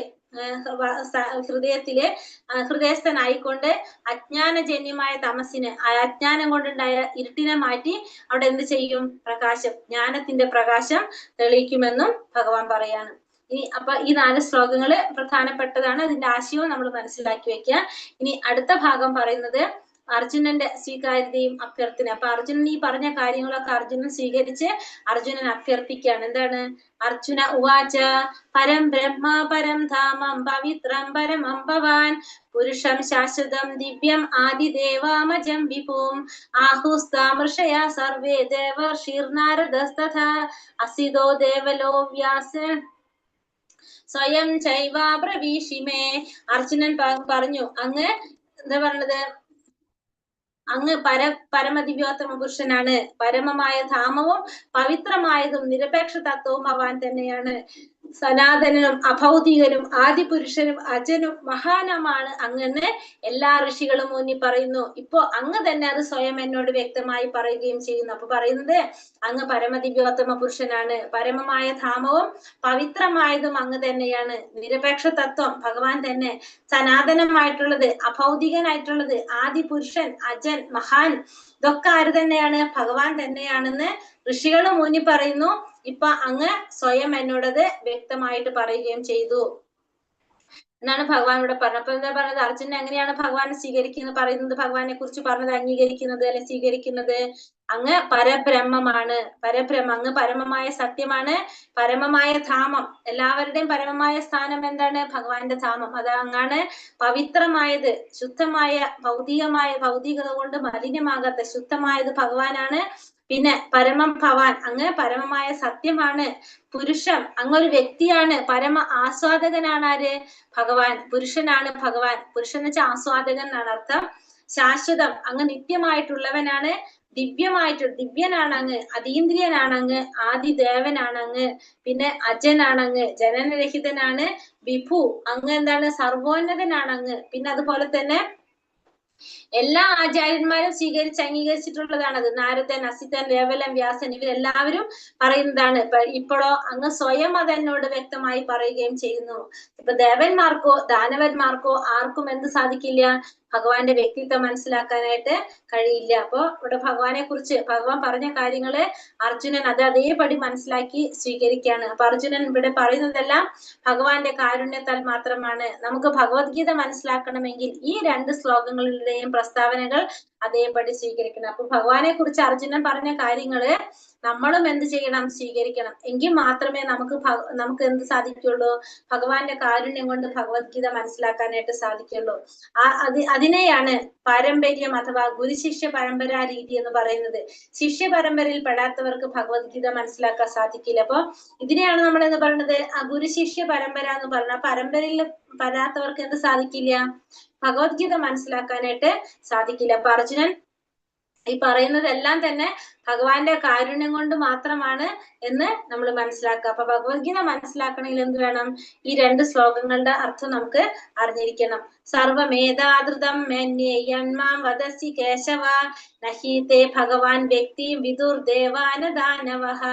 അല്ലയോ കൃഷ്ണ, അങ്ങ് പറഞ്ഞതെല്ലാം ഞാൻ അതേപടി സത്യമായി മനസ്സിലാക്കി സ്വീകരിക്കുന്നു. പ്രഭോ, ദേവന്മാർക്കോ ദാനവന്മാർക്കോ അവിടുത്തെ വ്യക്തിത്വം മനസ്സിലാക്കാൻ കഴിയില്ല. അപ്പോ ഭഗവാൻ പറഞ്ഞതൊക്കെ അതേപടി തന്നെ ഞാൻ മനസ്സിലാക്കി സ്വീകരിക്കുന്നു എന്ന് പറയുന്നത് അർജുനൻ. പക്ഷെ കൊണ്ട് പറയാണ് ദേവന്മാർക്ക് അല്ലെങ്കിൽ ദാനവന്മാർക്കൊന്നും എന്ത് സാധിക്കില്ല? ഭഗവാന്റെ വ്യക്തിത്വം മനസ്സിലാക്കാനായിട്ട് സാധിക്കില്ല എന്നുള്ളത് അർജുനൻ പറയാണ്. കാരണം അവർക്കൊന്നും ഭഗവാനെ കുറിച്ച് അറിയാനായിട്ട് സാധിക്കുന്നില്ല. ഭഗവാൻ ഉപദേശിച്ചതെല്ലാം കൃഷ്ണൻ അനുസരിച്ചു വന്നത് അനുകരണീയമാണ്. അപ്പൊ നമുക്ക് അനുകരിക്കാവുന്ന ഒരു കാര്യമാണ് എന്ത്? ഭഗവാന്റെ ഈ ഉപദേശങ്ങളെല്ലാം തന്നെ അർജുനൻ അനുകരിച്ചു എന്ന് പറയുന്നത്. അനുസരിച്ചു എന്ന് പറയുന്നത് നമുക്കും അനുകരിക്കാവുന്ന കാര്യം തന്നെയാണ്. കാരണം അങ്ങനെ ചെയ്തു കഴിഞ്ഞാൽ ഭഗവത്ഗീതയുടെ കാതൽ എന്താണ് നമുക്ക് മനസ്സിലാക്കാൻ സാധിക്കും. അപ്പൊ മാത്രമേ ഭഗവാൻ കൃഷ്ണനെ പരമദിവ്യോത്തമ പുരുഷനാണെന്ന് കരുതിയിട്ട് നമുക്ക് ഭഗവാൻ അറിയാൻ സാധിക്കും. അപ്പൊ നമ്മള് അർജുനൻ സ്വീകരിച്ച രീതിയിൽ നമുക്ക് എന്ത് മനസ്സിലാക്കാം? ഭഗവത്ഗീത മനസ്സിലാക്കി കഴിഞ്ഞാൽ നമുക്ക് കൃഷ്ണൻ പരമദിവ്യോത്തമ പുരുഷനായിട്ടുള്ള ഭഗവാനാണെന്ന് നമുക്ക് അറിയാനായിട്ട് സാധിക്കും. സ്വയമേവാത്മനാത്മാനം വേദാതം പരുഷോത്തമ ഭൂതഭാവേന വിഭൂദേശ ദേവദേവേ ജഗത്പതേ. ഹേ പരമപുരുഷോത്തമ, സർവഭൂതങ്ങൾക്കും ഉൽപ്പത്തി സ്ഥാനവും ദേവന്മായ ഭഗവാനെ ജഗദീശ്വര, അങ്ങേക്ക് മാത്രമേ അങ്ങയുടെ തന്നെ അന്തരംഗ ശക്തിയാൽ അങ്ങയെ അറിയാൻ കഴിയുകയുള്ളൂ. അപ്പോൾ പറയുന്നത് പുരുഷോത്തമ, സർവഭൂതങ്ങളുടെയും ഉൽപ്പത്തി സ്ഥാനവും ദേവന്മാരുടെ ദേവനുമായിട്ടുള്ള ഭഗവാനെ ജഗദീശ്വര എന്നാണ് അർജുനൻ വിളിക്കുന്നത്. ഇവിടെ ഭഗവാനെ വിളിക്കുന്നത് ജഗദീശ്വര, ജഗത്തിന്റെ ഈശ്വരനായിട്ടാ പറയുന്നത്. അങ്ങേക്ക് മാത്രമേ എന്ത് സാധിക്കുള്ളൂ? അങ്ങയുടെ തന്നെ അന്തരശക്തി കൊണ്ട് അങ്ങയെ അറിയാനായിട്ട് സാധിക്കുള്ളൂ. വേറെ ആർക്കും എന്ത് സാധിക്കില്ല? ഭഗവാൻ അറിയാനായിട്ട് സാധിക്കില്ല എന്നുള്ളത് ഇവിടെ അർജുനൻ പറയാണ്. അപ്പൊ അർജുനനെയും പിൻഗാമികളെയും പോലെ ഭക്തിരസേവനം കൊണ്ട് തന്നോട് ബന്ധപ്പെടുന്നവർക്ക് സുഗ്രാഹ്യനാണ് ശ്രീകൃഷ്ണ ഭഗവാൻ. ആസുര സ്വഭാവികൾക്കോ നിരീശ്വരവാദികൾക്കോ ഒന്നും ഭഗവാൻ അറിയാൻ സാധിക്കില്ല. അപ്പൊ അർജുനന് അല്ലെങ്കിൽ അർജുനന്റെ പിൻഗാമികള് അവർക്കൊക്കെ ഭക്തിരസേവനം ചെയ്യാമെങ്കിൽ അവർക്കൊക്കെ എന്ത് സാധിക്കും? അതായത് ഭഗവാനോട് ബന്ധപ്പെട്ട് നിൽക്കുന്നവർക്കെല്ലാം ഭഗവാനെ കുറിച്ച് അറിയാനായിട്ട് സാധിക്കും. പക്ഷെ ആസുര സ്വഭാവികൾക്കോ നിരീശ്വരർക്കോ ഒന്നും എന്തറിയില്ല? ഭഗവാനെ കുറിച്ച് അറിയാനായിട്ട് കഴിയില്ല. പരമതത്വം, ആ പരമതത്വത്തെ നമുക്ക് 3 ഭാവങ്ങളിൽ സാക്ഷാത്കരിക്കാനായിട്ട് സാധിക്കും. ഒന്ന് വ്യക്തി ശൂന്യ ബ്രഹ്മമായിട്ടും പരമാത്മാവായിട്ടും ഭഗവാനായിട്ടും. അപ്പൊ ആ പരമതത്വത്തെ 3 ഭാവങ്ങളിൽ നമുക്ക് സാക്ഷാത്കരിക്കാം. ഒന്ന് എന്താ പറയാ വ്യക്തിശൂന്യ ബ്രഹ്മം, വ്യക്തിശൂന്യ ബ്രഹ്മം, സ്ഥാനീയമായ പരമാത്മാവ്, അന്തിമമായിട്ട് ഭഗവാൻ. അതായത് ബ്രഹ്മം, പരമാത്മാ, ഭഗവാൻ. അങ്ങനെ 3 ഭാവങ്ങളില് നമുക്ക് ആ പരമതത്വത്തെ സാക്ഷാത്കരിക്കാനായിട്ട് സാധിക്കും. വക്തുമർഹസ്യ ശേഷേണ ദിവ്യാഹ്യാത്മാ വിഭൂതയഃ യാഭിർവിഭൂതിഭിർലോകാനിമാം സ്ത്വം വാപ്യ തിഷ്ഠസി. ഈ ലോകങ്ങളിലെമ്പാടും വ്യാപിച്ചിരിക്കുന്ന അങ്ങയുടെ ദിവ്യ വിഭൂതികൾ, അവയെ കുറിച്ച് എനിക്ക് വിശദമായി പറഞ്ഞു തരൂ. അപ്പൊ ഭഗവാനോട് ഇനി പറയാണ്, ഇത്രയും കാര്യങ്ങൾ പറഞ്ഞ അർജുനൻ പറയാണ് ഈ ലോകം മുഴുവൻ വ്യാപിച്ചിരിക്കുന്ന. ഭഗവാൻ കഴിഞ്ഞ അധ്യായത്തിൽ പറഞ്ഞു അല്ലെ, എന്റെ ഒരു ചെറിയൊരു അംശം മാത്രമാണ് ഈ പ്രപഞ്ചത്തെ മുഴുവൻ നിലനിർത്തുന്നത്. അപ്പൊ അർജുനൻ അതുകൂടി അറിയാൻ ആഗ്രഹിക്കുകയാണ്, ഈ ലോകം മുഴുവനും വ്യാപിച്ചിരിക്കുന്ന അങ്ങയുടെ വിഭൂതികൾ. അപ്പൊ അതിനെ കുറിച്ചെല്ലാം എനിക്ക് അറിയാനായിട്ട് ആഗ്രഹമുണ്ടെന്നാണ് ഇവിടെ ആര് പറയുന്നത്? അർജുനൻ പറയുന്നത്. അപ്പൊ ഭഗവാൻ പറയുന്നുണ്ട്, എന്റെ ഒരു ചെറിയൊരു അംശം മാത്രമാണ് ഈ പ്രപഞ്ചത്തെ മുഴുവൻ നിലനിർത്തുന്നത്. അപ്പൊ അതും കൂടി അറിയാൻ ആരാഗ്രഹിക്കുന്നുണ്ട്? അർജുനൻ ആഗ്രഹിക്കുന്നുണ്ട്. കഥം വിദ്യാമഹം യോഗി സ്വാം സദാ പരിചിന്തയൻ കേഷു കേഷു ച ഭാവേഷു ചിന്തോസി ഭഗവന്മയ. ഹേ യോഗേശ്വരനായ കൃഷ്ണ, അങ്ങയെ ഞാൻ നിരന്തരം ധ്യാനിക്കുന്നതും അറിയുന്നതും എങ്ങനെ വേണം? അല്ലയോ പരമദിവ്യോത്തമ പുരുഷ, ഏതെല്ലാം രൂപങ്ങളിലാണ് ഞാൻ അങ്ങയെ ഓർക്കേണ്ടതെന്ന് പറഞ്ഞു തരൂ. അപ്പൊ ഇവിടെ പറയുന്നത്, ഞാൻ യോഗേശ്വരനായ കൃഷ്ണ ഭഗവാനോട് പറയാണ്, ഞാൻ നിരന്തരം അങ്ങയെ ധ്യാനിക്കുന്നതും അറിയുന്നതും എങ്ങനെയാണ് വേണ്ടത്, മാത്രമല്ല ഏത് രൂപത്തിലാണ് ഞാൻ എപ്പോഴും അങ്ങയെ ഓർക്കേണ്ടത്. കാരണം ഭഗവാൻ എങ്ങനെയാണ് കഴിഞ്ഞ അധ്യായത്തിൽ പറഞ്ഞത് അല്ലെ, എപ്പോഴും ഭഗവാനെ ഓർക്കണം, ഭഗവാനെ ഓർക്കണം എന്നാണ് ഭഗവാൻ. അപ്പോൾ ഏത് രൂപത്തിൽ ഞാൻ ഭഗവാനെ ഓർക്കണം എന്നാണ് അർജുനൻ ഭഗവാനോട് ചോദിക്കുന്നത്. തന്റെ സുഹൃത്ത് പരമപുരുഷനാണെന്ന് അർജുനൻ ഇപ്പോൾ ബോധ്യം ഉദിച്ചു കഴിഞ്ഞു. ഇനി അദ്ദേഹത്തിന് അറിയേണ്ടത് സാധാരണ ജനങ്ങൾക്ക് സർവ്വവ്യാപിയായ ഭഗവാന്റെ ഭാവം അറിയാൻ എന്ത് പദ്ധതി സ്വീകരിക്കണമെന്നാണ്. ഭവ എന്നാൽ ഭൗതിക വിഷയങ്ങൾ എന്നർത്ഥം. ഭൗതികവാദികൾക്ക് കൃഷ്ണനെ ആധ്യാത്മിക ഭാവേന ഗ്രഹിക്കാനാവാത്തത് കൊണ്ട് അവർ ഭൗതികങ്ങളായിട്ടുള്ള ഉപാധികളിലൂടെ കൃഷ്ണൻ സ്വയം ആവിഷ്കരിക്കുന്നത് എങ്ങനെയെന്നറിയാൻ ഏകാഗ്ര മനസ്സോടെ ധ്യാനിക്കണം. അപ്പോൾ പരമപുരുഷനാണ് തന്റെ സുഹൃത്ത് എന്നുള്ളത് ആർക്ക് മനസ്സിലാക്കാൻ സാധിച്ചു? ആ ബോധ്യം അർജുനന് വന്നു. അപ്പൊ ഇനി അദ്ദേഹത്തിന് അറിയേണ്ടത് എന്താണ്? ജനങ്ങൾക്ക് സർവ്വവ്യാപിയായിട്ടുള്ള ആ ഭഗവാന്റെ ഭാവം അറിയാനായിട്ട് എന്ത് പദ്ധതി സ്വീകരിക്കണം എന്നാണ് ആർക്കറിയേണ്ടത്?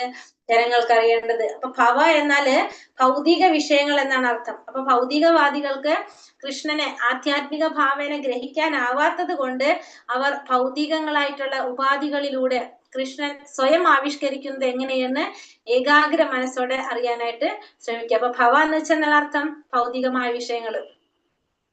അപ്പൊ ഭൗതികവാദികൾക്ക് എന്ത് സാധിക്കില്ല?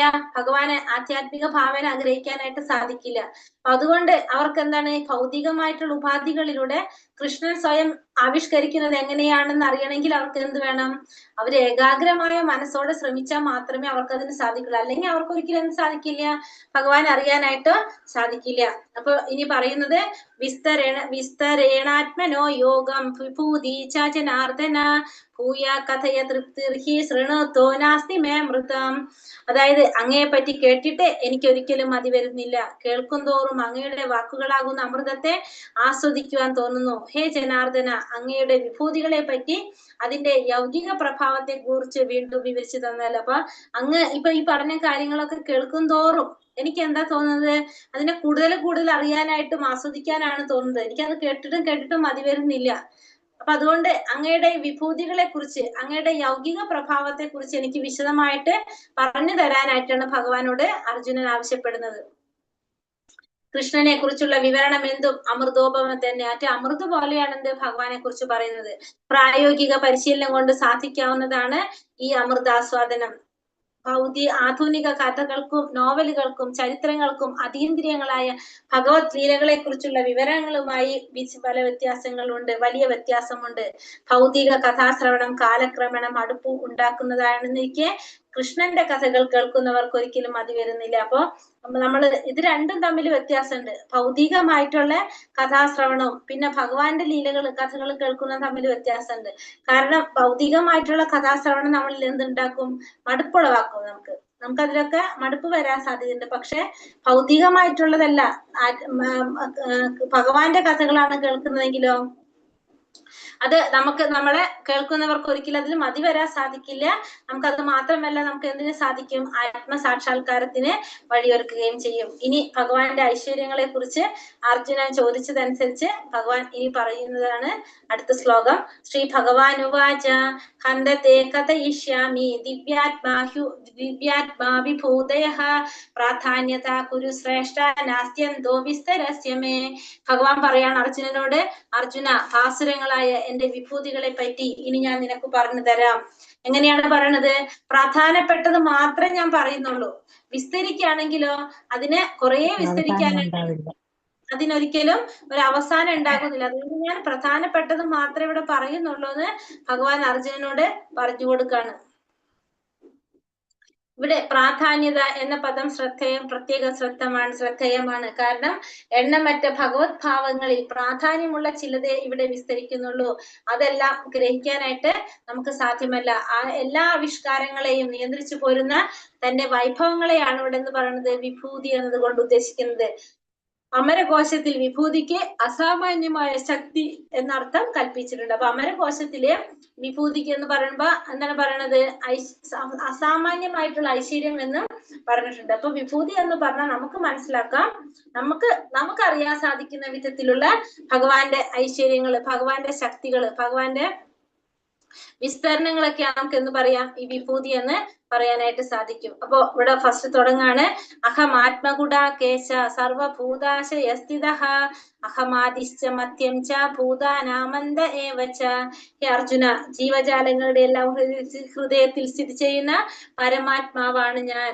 അവയുടെ തുടക്കവും മധ്യവും അവസാനവും ഞാനാണ്. അപ്പൊ ഭഗവാൻ പറയുന്നത് എല്ലാ ജീവാത്മാക്കളുടെ ഹൃദയത്തിൽ സ്ഥിതി ചെയ്യുന്ന പരമാത്മാവ് ആരാണ്?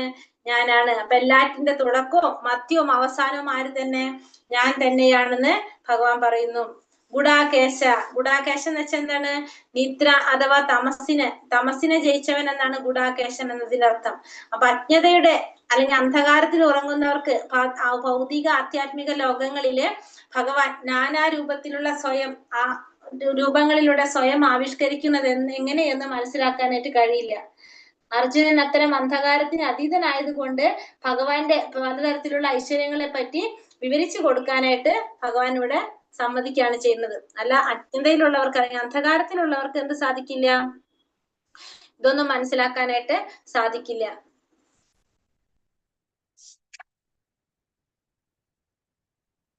ഇനി ഭഗവാന്റെ വിഭൂതികളാണ് പറയുന്നത്. ഇത് വായിച്ചു വിടാം, അത് മനസ്സിലാവുന്നതാണല്ലോ വായിക്കുമ്പോ തന്നെ നമുക്ക്. ആദിത്യാനമഹം വിഷ്ണുർ ജ്യോതിഷാം രവിരംശുമാൻ മരീചിർ മധുരാമസ്മി നക്ഷത്രാണാമഹം ശശി. ആദിത്യന്മാരുടെ കൂട്ടത്തിൽ വിഷ്ണു, ജ്യോതിസുകളിൽ ദീപ്തിമത്തായ സൂര്യൻ, മരുത്തുക്കളിൽ മരീചി, നക്ഷത്രങ്ങളിൽ ചന്ദ്രൻ ഞാനാണ്. അപ്പൊ ആദിത്യന്മാരുടെ കൂട്ടത്തിൽ ഞാൻ ആരാണ്? വിഷ്ണു ആണ്. വിഷ്ണു എന്ന് വെച്ചാൽ നമ്മൾ ഉദ്ദേശിക്കുന്ന ഇതിലെ വിഷ്ണു അല്ല, ആ പേര് വിഷ്ണു എന്ന് മാത്രം. ദീപ്തിമത്തായ സൂര്യൻ, ജ്യോതിസുകളിൽ ദീപ്തിമത്തായ സൂര്യൻ, മരുത്തുക്കളിൽ മരീചി, നക്ഷത്രങ്ങളിൽ ചന്ദ്രൻ ഞാനാണെന്ന് ഭഗവാൻ പറയുന്നു. വേദാനാം സമവേദോസ്മി ദേവാനാമസ്മി വാസവഃ ഇന്ദ്രിയാണാം മനച്ചാസ്മി ഭൂതാനാമസ്മി ചേതന. വേദങ്ങളിൽ സാമവേദം, ദേവന്മാരിൽ ഇന്ദ്രൻ, ഇന്ദ്രിയങ്ങളിൽ മനസ്സ്, ജീവഗണങ്ങളിൽ ജീവചൈതന്യം, അതായത് നമ്മുടെ അവബോധം ഭഗവാനാണ്. അപ്പൊ വേദങ്ങളിൽ സാമവേദം ഭഗവാനാണ്, ദേവന്മാരിൽ ഇന്ദ്രൻ ഭഗവാനെ പ്രതിനിധീകരിക്കുന്നതാണ്, ഇന്ദ്രിയങ്ങളിൽ മനസ്സ്, പിന്നെ ജീവഗണങ്ങളിൽ ജീവാത്മാക്കളുടെ ആ ജീവചൈതന്യം അവബോധം ഭഗവാനാണെന്ന് ഭഗവാൻ പറയുന്നു. രുദ്രാണാം ശങ്കരച്ചാസ്മി വിത്തേശോ യക്ഷ രക്ഷസാം വസൂനാം പാവകച്ചാസ്മി മേരുശിഖിരണാമഹം. രുദ്രന്മാരിൽ വെച്ച് ശിവനാണ് ഞാൻ, യക്ഷരാക്ഷസന്മാരിൽ കുബേരനും, വസുക്കളിൽ അഗ്നിയും, പർവ്വതങ്ങളിൽ മേരുവുമാണ് ഞാൻ. അപ്പൊ രുദ്രന്മാരിൽ വെച്ച് ഞാൻ ആരെ പ്രതിനിധീകരിക്കുന്നു? ശിവനെ പ്രതിനിധീകരിക്കുന്നു. പിന്നെ യക്ഷരാക്ഷസന്മാരിലെ കുബേരൻ അത് ഞാനാണ്. പിന്നെ വസുക്കളില് അഷ്ടവസുക്കൾ, അതിലെ വസുക്കളിലെ അഗ്നി ഭഗവാന്റെ പ്രതിനിധീകരിക്കുന്നതാണ്. പർവ്വതങ്ങളില് മേരു പർവ്വതം ഞാനാണെന്ന് ഭഗവാൻ പറയുന്നു. പുരോധസാം ച മുഖ്യം മാം വിദ്ധി പാർത്ത ബൃഹസ്പതിം സേനാനീനാമഹം സ്കന്ദം സരസാമസ്മി ഘാഗരഃ. ഹേ അർജുന, പുരോഹിതന്മാരിൽ പ്രധാനിയായിട്ടുള്ള ബൃഹസ്പതി ഭഗവാനെ പ്രതിനിധീകരിക്കുന്നതാണ്. സേനാധിപന്മാരിൽ കാർത്തികേയൻ ഭഗവാനെ പ്രതിനിധീകരിക്കുന്നതാണ്. ജലാശയങ്ങളിൽ സമുദ്രമായിട്ട് വരുന്നതും ഞാൻ തന്നെയാണ്. അപ്പോ പുരോഹിതന്മാരിൽ ബൃഹസ്പതി, ദേവന്മാരുടെ ഗുരുവായിട്ടുള്ള ബൃഹസ്പതി, പിന്നെ സേനാധിപന്മാരിൽ കാർത്തികേയൻ, മഹാദേവന്റെ പാർവതിദേവിയുടെ മകനായിട്ടുള്ള സ്കന്ദൻ കാർത്തികേയൻ, അതുപോലെ തന്നെ ജലാശയങ്ങളിൽ സമുദ്രം എല്ലാം എന്താണ്? ഭഗവാന്റെ പ്രതിനിധിയാണ്. മഹർഷീണാം ഭൃഗുരഹം ഗിരാമസ്മ്യേകം അക്ഷരം യജ്ഞാനാം ജപയജ്ഞോസ്മി സ്ഥാവരാണാം ഹിമാലയ. മഹർഷികളിൽ ഭൃഗു മഹർഷി, സ്പന്ദനങ്ങളിൽ അതായത് വാക്കുകളിൽ അഭൗതികമായ ഓംകാരം, യജ്ഞങ്ങളിൽ തിരുനാമജപം, സ്ഥാവരങ്ങളിൽ ഹിമാലയവും ഭഗവാൻ തന്നെയാണ്. അപ്പൊ മഹർഷിയിൽ ഭൃഗു മഹർഷി ഭഗവാനാണ്, സ്പന്ദനങ്ങളിൽ അത് വാക്കുകളിൽ അഭൗതികമായിട്ടുള്ള ഓംകാരം ഭഗവാനാണ്, യജ്ഞങ്ങളിൽ തിരുനാമ ജപം ഭഗവാനാണ്, സ്ഥാവരങ്ങളിൽ ഹിമാലയവും ആരെ പ്രതിനിധീകരിക്കുന്നു? ഭഗവാനെ പ്രതിനിധീകരിക്കുന്നതാണ്. ചില യജ്ഞങ്ങളിൽ ജന്തുഹിംസ പതിവുണ്ട്, പക്ഷെ ഈ ജപയജ്ഞത്തിൽ എന്തില്ല? ഹിംസയുടെ പ്രശ്നമേ ഇല്ല. ഏറ്റവും ലളിതവും പവിത്രമായതാണിത്. അപ്പൊ മറ്റുള്ള യജ്ഞങ്ങളൊക്കെ അനുഷ്ഠിക്കുമ്പോൾ നമുക്ക് എന്തുണ്ടാവാം? ചിലപ്പോ നമുക്ക് എന്തെങ്കിലും ആഗ്രഹങ്ങളും അതുപോലെ തന്നെ നമ്മൾ ആ ചെയ്യുന്നത് കൊണ്ട് എന്തെങ്കിലും പ്രോബ്ലംസ്, ദോഷങ്ങളൊക്കെ വരാം. അപ്പൊ അതിന്റെ ഫലങ്ങൾ നമ്മൾ പിന്നെ അതിനു വേണ്ടിയിട്ട് നമ്മൾ പിന്നെയും ചെയ്യേണ്ടി വരും. പക്ഷെ ജപയജ്ഞാണെങ്കിലോ നാമജപത്തിലൂടെ നമുക്ക് അവിടെ എന്ത് വരുന്നില്ല? ഹിംസയുടെ പ്രശ്നമേ വരുന്നില്ല. അപ്പൊ അവിടെ ഏറ്റവും ലളിതമായിട്ടുള്ള ഏറ്റവും പവിത്രമായിട്ടുള്ള യജ്ഞം ഏതാണ്? നാമജപ യജ്ഞം തന്നെയാണെന്ന് പറയുന്നത്. അശ്വത്ഥ സർവവൃക്ഷാനാം ദേവർഷീണാം ച നാരദ ഗന്ധർവാണാം ചിത്രരഥ സിദ്ധാനാം കപിലോ മുനി. വൃക്ഷങ്ങളിൽ വെച്ച് അശ്വത്ഥവും ദേവർഷിമാരിൽ നാരദനും ഗന്ധർവന്മാരിൽ ചിത്രരഥനും യോഗാസിദ്ധി നേടിയവരിൽ കപിലമുനിയും ഞാനാണ്. അപ്പൊ വൃക്ഷങ്ങളില് ഞാൻ ആരാണ്? അശ്വത്ഥം ഞാനാണ്. ദേവർഷിമാരില് നാരദ മഹർഷി ഞാനാണ്. ഗന്ധർവന്മാരില് ചിത്രരഥ ഞാനാണ്. യോഗാസിദ്ധി നേടിയവരില് കപിലമുനിയും ആരാണ്? ഭഗവാനെ പ്രതിനിധീകരിക്കുന്നതായിട്ട് ഭഗവാൻ പറയുന്നു.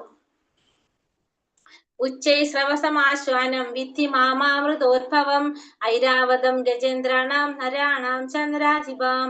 അതേപോലെ തന്നെ അശ്വങ്ങൾ എന്ന് വെച്ചാൽ അമൃതം നേടാനായിട്ട് കലക്കപ്പെട്ട സമുദ്രത്തിൽ പിറന്ന കുതിര, അതാണ് അശ്വം. അശ്വങ്ങളിലെ ഉച്ചൈസ്രവസ്, ആ കുതിരകളിലെ ഉച്ചൈസ്രവസ് എന്ന പേരായ കുതിര ഉച്ചൈസ്രവസ് എന്നെ പ്രതിനിധീകരിക്കുന്നു. ആനകളിലെ ഇന്ദ്രന്റെ വാഹനായിട്ടുള്ള ഐരാവതം ഭഗവാൻ പ്രതിനിധീകരിക്കുന്നു. മനുഷ്യരില് രാജാവാണ് ഞാൻ. മനുഷ്യരിൽ ഞാൻ ആരെ പ്രതിനിധീകരിക്കുന്നു? രാജാവിനെയാണ് ഞാൻ പ്രതിനിധീകരിക്കുന്നതെന്ന് ഭഗവാൻ പറയുന്നു. ആയുധാനാമഹം വജ്രം ധേനൂനാമസ്മി കാമധു പ്രജനച്ചാസ്മി കന്ദർപ്പ സർപ്പാണാമസ്മി വാസുകി. ആയുധങ്ങളിൽ വെച്ച് ഞാൻ എങ്ങനെയാണ്? ഞാൻ വജ്രമാണ്, അതായത് വജ്രായുധം ഭഗവാനാണ്. പശുക്കളിൽ ഞാൻ സുരഭി പശുവും ജനനഹേതുക്കളിൽ ഞാൻ കാമദേവനും സർപ്പങ്ങളിൽ വാസുകിമാര് തന്നെയാണ് ഞാൻ തന്നെയാണെന്ന് ഭഗവാൻ പറയുന്നു. അനന്തച്ചാസ്മി നാഗാനാം വരുണോ യാദസാമഹം പിതൃണാമര്യമാചാസ്മി യമ സംയതതാമഹം. അനേക ഫണങ്ങളോട് കൂടിയ നാഗങ്ങളിൽ അനന്തനാണ് ഞാൻ. ജലജീവികളിൽ വരുണൻ ഞാനാണ്. പിതൃക്കളിൽ അര്യമാവ്, അപ്പൊ പിതൃലോകത്തെ അര്യമാവ് ഞാനാണ്. ശിക്ഷകരിൽ മൃത്യുദേവതയായിട്ടുള്ള മരണം യമൻ ആരാണ്? എന്നെ പ്രതിനിധീകരിക്കാൻ. അപ്പൊ ശിക്ഷകരിലെ ദേവനായിട്ടുള്ള യമനും ഭഗവാനെ പ്രതിനിധീകരിക്കുന്നതാണ്. പ്രഹ്ലാദാചാസ്മി ദൈത്യാനാം കാലാകാലയതാമഹം മൃഗാണാം ച മൃഗേന്ദ്രാഹം വൈനയേതശ്ച പക്ഷിണാം. ദൈത്യന്മാരിൽ ഞാൻ പ്രഹ്ലാദനാണ്, കീഴ്പ്പെടുത്തുന്നവരുടെ കാലം. പിന്നെ അതുപോലെ തന്നെ വന്യമൃഗങ്ങളിൽ സിംഹം, പക്ഷികളിൽ ഗരുഡൻ ഞാനാണ്. അപ്പൊ ദൈത്യന്മാരില് അസുരന്മാരില് ഭക്തപ്രഹ്ലാദൻ ഭഗവാനാണ്. കീഴ്പ്പെടുത്തുന്നതിൽ ഭഗവാൻ ആരാണ്? കാലമാണ്. വന്യമൃഗങ്ങളില് സിംഹം ഭഗവാനാണ്. പക്ഷികളിലെ ഗരുഡനും ആരെ പ്രതിനിധീകരിക്കുന്നു? ഭഗവാനെ പ്രതിനിധീകരിക്കുന്നു. പവനപവതാമസ്മി രാമശസ്ത്രാഭൃതാമഹം ജൽഷാണാമകരച്ചാസ്മി സ്രോതസാമസ്മി ജാഹ്നവി. ശുദ്ധീകരിക്കുന്നതിൽ ഞാൻ കാറ്റാണ്. ആയുധധാരികളിൽ ഞാൻ രാമനാണ്. മത്സ്യങ്ങളിൽ ഞാൻ സ്രാവാണ്. ഒഴുകുന്ന നദികളിൽ ഞാൻ ഗംഗയാണ്. ശുദ്ധീകരിക്കുന്നതിൽ ഞാൻ എപ്പോഴും ആരാണ്? ഞാൻ കാറ്റാണ്. പിന്നെ ആയുധധാരികളിൽ ഞാൻ രാമനാണ്. രാമൻ എന്ന് വെച്ചാൽ ഇവിടെ ഉദ്ദേശിക്കുന്നത് പരശുരാമനെയാണ്. മത്സ്യങ്ങളിൽ ഞാൻ സ്രാവാണ്. ഒഴുകുന്ന നദികളിൽ ഞാൻ ആരാണ്? ഞാൻ ഗംഗയാണെന്നാണ് ഭഗവാനോട് പറയുന്നത്. സർഗാണാമാതിരന്തശ്ച മധ്യം ചൈവാമഹാർജുന അധ്യാത്മവിദ്യാനാം വാദപ്രവാദതാമഹം. സൃഷ്ടിയുടെ ആദ്യമധ്യ അവസാനങ്ങൾ ഞാൻ തന്നെ. അർജുന, ശാസ്ത്രങ്ങളിൽ അധ്യാത്മശാസ്ത്രവും തർക്കശാസ്ത്രങ്ങളിൽ നിർണയ സത്യവും ഞാനാണ്. അപ്പൊ സൃഷ്ടിയുടെ ആദ്യവും മധ്യവും അവസാനവും എല്ലാം ആര് തന്നെയാണ്? ഭഗവാൻ തന്നെയാണ്. ശാസ്ത്രങ്ങളില് അധ്യാത്മശാസ്ത്രവും ഭഗവാനാണ്. തർക്കശാസ്ത്രങ്ങളില് നിർണയ സത്യവും ആരെ പ്രതിനിധീകരിക്കുന്നു? ഭഗവാനെ പ്രതിനിധീകരിക്കുന്നതാണ്. പിന്നെ അടുത്തത് അക്ഷരാണാമകാരോസ്മി ദ്വന്ദ് സമാസികസ്യ ച അഹമേവാക്ഷയാകാരോ ദാദാഹം വിശുദ്ധോ മുഖം. അക്ഷരങ്ങളിൽ അകാരവും സമാസങ്ങളിൽ ദ്വന്ദ് സമാസവുമാണ് ഞാൻ. അവനവസാനമായ കാലവും സൃഷ്ടികളിൽ ബ്രഹ്മാവും ഞാൻ തന്നെയാണ്. അപ്പോൾ പറഞ്ഞത് മന്ത്രങ്ങളില് അകാര മന്ത്രം അത് ഭഗവാനെ പ്രതിനിധീകരിക്കുന്നതാണ്. സമാസങ്ങളിലെ ദ്വന്ദ് സമാസം നമ്മൾ പറഞ്ഞില്ല, ഇത് രണ്ടിലേത് എന്നുള്ള പറയുന്നത് അത് ഭഗവാനാണ്. പിന്നെ അതുപോലെ തന്നെ അനവസാനമായിട്ടുള്ള കാലം സൃഷ്ടികളില് ബ്രഹ്മാവും ആരെ പ്രതിനിധീകരിക്കുന്നു? ഭഗവാനെ പ്രതിനിധീകരിക്കുന്നതായിട്ട് ഭഗവാൻ പറയുന്നു. മൃത്യു സർവാഹരശ്ചാംഹം അത്ഭുവശ്ചാ ഭവിഷ്യതാം കീർത്തി ശ്രീവാക്ച നാരീണാം സ്മൃതിർമേധാതിക്ഷമഃ. സർവവ്യാപിയായ മരണവും ഭാവിയുടെ ഉത്ഭവസ്ഥാനവും സ്ത്രീകളുടെ യശസ്, ഭാഗ്യം, സുന്ദര ഭാഷണം, ഓർമ്മശക്തി, ബുദ്ധി, സ്ഥൈര്യം, ക്ഷമ എന്നിവയും ഞാനാണ്. അപ്പൊ സർവസംഹാരിയായിട്ടുള്ള മരണം, ഭാവിയുടെ ഉത്ഭവസ്ഥാനം, സ്ത്രീകളിൽ കാണുന്ന യശസ്, സൗന്ദര്യം, സുന്ദര ഭാഷണം, ഓർമ്മശക്തി, ബുദ്ധി, സ്ഥൈര്യം, ക്ഷമ, ഇതൊക്കെ ആരെ പ്രതിനിധീകരിക്കുന്നതാണ്? ഭഗവാനെ പ്രതിനിധീകരിക്കുന്നതാണ്. ഈ പറഞ്ഞ എല്ലാ ഗുണങ്ങളും ഭഗവാനെ പ്രതിനിധീകരിക്കുന്നതാണ്.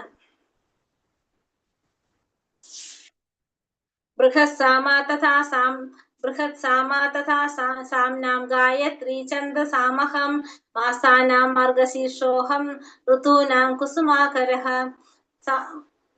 സാമവേദ സൂക്തങ്ങളിൽ ബൃഹസാമം, അതുപോലെ തന്നെ ഛന്ദസ്സുകളിൽ ഗായത്രി മന്ത്രം, മാസങ്ങളിൽ മാർഗശീർഷ മാസം, ഋതുക്കളിൽ വസന്തം, ഇതെല്ലാം ആരെ പ്രതിനിധീകരിക്കുന്നു? ഭഗവാനെ പ്രതിനിധീകരിക്കുന്നു. ഭഗവാന് സാമവേദ സൂക്തം, അതില് ബൃഹസാമം, പിന്നെ ഛന്ദസ്സുകളില് ഗായത്രി മന്ത്രം, മാസങ്ങളില് മാർഗശീർഷ മാസം, ഋതുക്കളില് വസന്തം, ഇതൊക്കെ ആരെ പ്രതിനിധീകരിക്കുന്നതാണ്? ഭഗവാനെ പ്രതിനിധീകരിക്കുന്നതാണ്.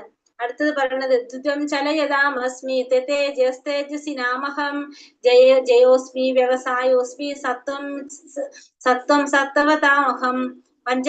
വഞ്ചകരുടെ ചൂതുകളിയും തേജസ്സികളുടെ തേജസ്സും ഞാനാണ്. ജയവും സത് ഉദ്യമവും ശക്തിയും കരുത്തും എല്ലാം ആര് തന്നെയാണ്? ഭഗവാനിൽ തന്നെയാണ്. അപ്പൊ വഞ്ചകന്മാരുടെ ചൂതുകളി, തേജസ്സികളുടെ തേജസ് ഒക്കെ ഭഗവാനാണ്.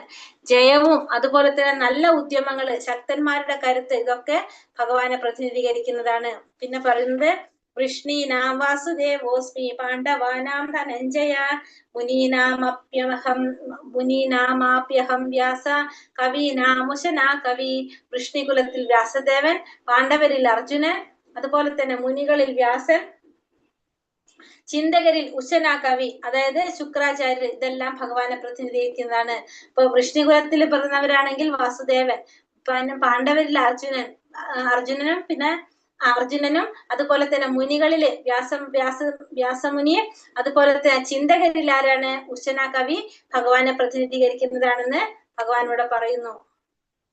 കൃഷ്ണന്റെ തൊട്ടടുത്ത രൂപവിസ്തരണമാകിയാൽ വാസുദേവൻ ബലദേവൻ അഥവാ ബലരാമനാണ്. അപ്പൊ ഭഗവാന്റെ തൊട്ടടുത്ത രൂപവിസ്തരണമാണത്. ആരാണ്? ബലരാമൻ. അതായത് ഭഗവാൻ കൃഷ്ണന്റെ ഫസ്റ്റ് ആണ് ആര് വരുന്നത്? ഭഗവാൻ കൃഷ്ണനിൽ നിന്ന് രണ്ട് വിസ്തരണങ്ങളാണ് ഉണ്ടാകുന്നത്. ഒന്ന് പ്രഭവ പ്രകാശനും, രണ്ടാമത്തെ വൈഭവ പ്രകാശനും. ഈ പ്രഭവ പ്രകാശം എന്ന് പറയുന്നത് ഭഗവാൻ കൃഷ്ണൻ തന്നെയാണ്. അത് കഴിഞ്ഞിട്ട് വൈഭവ പ്രകാശം എന്ന് പറഞ്ഞാൽ ബലരാമന്റെ രൂപമാണ്. പിന്നെ ആ ബലരാമനിൽ നിന്നാണ് പിന്നെ വരുന്നത് എന്ത്? പിന്നെ അടുത്ത സൃഷ്ടികൾ ഇങ്ങനെ ഓരോ അവതാരങ്ങൾ ഇങ്ങനെ വന്നുകൊണ്ടേയിരിക്കുന്നത്. അപ്പൊ ഭഗവാന്റെ തൊട്ടടുത്ത രൂപവിസ്തരണമാണ് എന്ത്? ബലരാമൻ എന്ന് പറയുന്നത്. എല്ലാ അവതാരങ്ങളുടെ ആദിമൂലമായിട്ടുള്ളത് കൊണ്ട് തന്നെ ഭഗവാന് വസുദേവ കൃഷ്ണനെ ഏറ്റവും അടുത്ത ഉത്തരം രൂപവിസ്തരണങ്ങളെ, ഭഗവാന്റെ ഏറ്റവും അടുത്ത ഇത്തരത്തിലുള്ള രൂപവിസ്തരണങ്ങളാണെന്ന് പറയുന്നത് സ്വഅംശങ്ങൾ എന്ന് പറയുന്നത്. ഭഗവാന്റെ വിഭിന്ന അംശങ്ങളാണെന്ന വിസ്തരണങ്ങളുമുണ്ട്. അപ്പൊ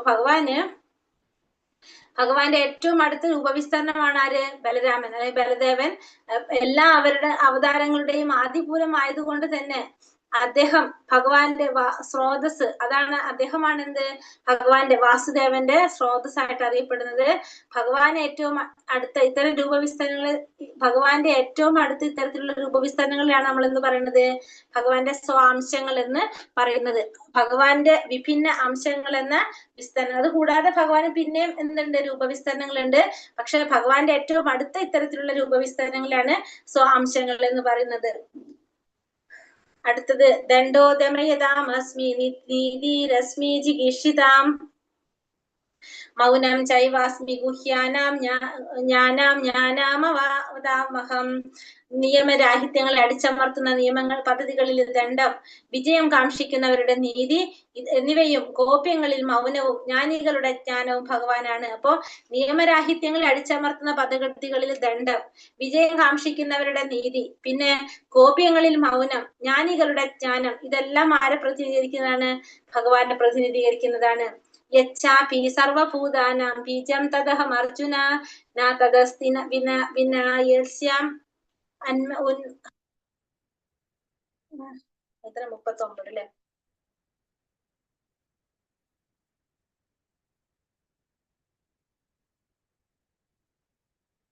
യച്ചാപി സർവഭൂതാനാം ബീജം തദഹമർജുന ന തദസ്തി വിനയൽസ്യാമന്മയാ ഭൂതം ചരാചരം.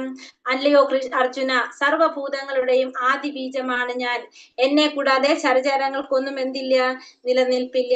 ഭഗവാൻ പറയണ അർജുനോട്, എല്ലാറ്റിനും ആദി ബീജം പ്രദാനം ചെയ്തത് ആരാണ്?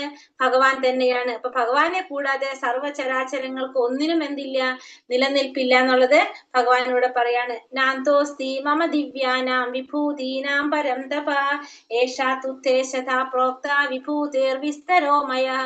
ശത്രുക്കളെ ജയിക്കുന്നവനെ, എന്റെ വിഭൂതികൾക്ക് അവസാനമില്ല. ഞാൻ പറഞ്ഞതാകട്ടെ എന്റെ അനന്തമായ വിഭൂതികളുടെ ഒരു സൂചന മാത്രമാണ്. അപ്പൊ ഭഗവാൻ പറയുന്നത്, ഭഗവാന്റെ വിഭൂതികൾക്ക് ഒരിക്കലും എന്ത് വരുന്നില്ല, ഒരു അവസാനം വരുന്നില്ല. പക്ഷെ ഭഗവാൻ ഈ പറഞ്ഞതൊക്കെ എന്താണ്? ഭഗവാന്റെ വിഭൂതികളുടെ ഒരു ചെറിയ സൂചന മാത്രമാണ് ഭഗവാൻ ഇവിടെ നൽകിയതെന്ന് ഭഗവാൻ പറയുന്നു. അപ്പൊ ഇത്രയും പറഞ്ഞത് ഒന്നും കൂടി നമുക്ക് സോർട്ട് ചെയ്ത് തന്നിരിക്കുകയാണ്. അപ്പൊ ഭഗവാന്റെ ഐശ്വര്യങ്ങൾ, ഭഗവാന്റെ ഈ പറഞ്ഞ എങ്ങനെയാണ് ഭഗവാൻ ഈ പ്രപഞ്ചത്തിൽ നിറഞ്ഞു നിൽക്കുന്നത് എന്ന് പറയാണ്. ദേവന്മാരില് ഭഗവാൻ ഇന്ദ്രനെ സൂചിപ്പിക്കുന്നു, ഇന്ദ്രനെ പ്രതിനിധീകരിക്കുന്നു. ആദിത്യന്മാരിൽ ഭഗവാൻ വിഷ്ണുവാണ്. മരുത്തുക്കളിൽ ഭഗവാൻ മരീചിയാണ്. രുദ്രന്മാരിൽ ഭഗവാൻ ശിവനാണ്. യക്ഷരാക്ഷസരിൽ ഭഗവാൻ കുബേരനാണ്. വസുക്കളിൽ ഭഗവാൻ അഗ്നിയാണ്. സേനാധിപന്മാരിൽ ഭഗവാൻ കാർത്തികേയനാണ്.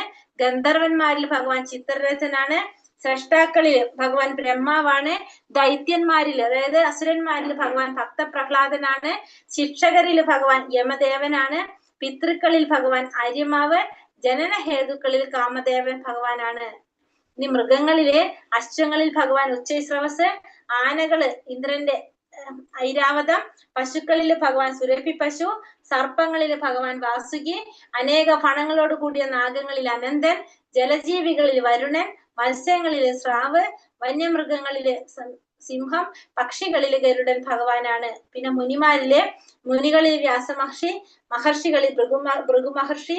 ദേവർഷിമാരിൽ നാരദ മഹർഷി. പുരോഹിതന്മാരിൽ ബൃഹസ്പതി. യോഗാസിദ്ധി നേടിയവരിൽ കപിലമുനി. ചിന്തകന്മാരിൽ ഉച്ചന കവി ഭഗവാനാണ്. നിയമവും കുറ്റകൃത്യത്തിൽ കീഴ്പ്പെടുത്തുന്നതിൽ ഭഗവാൻ കാലം. ആയുധം ഉപയോഗിക്കുന്നവരിൽ രാമൻ, അതായത് പരശുരാമൻ. വഞ്ചകരുടെ ചൂതുകളി.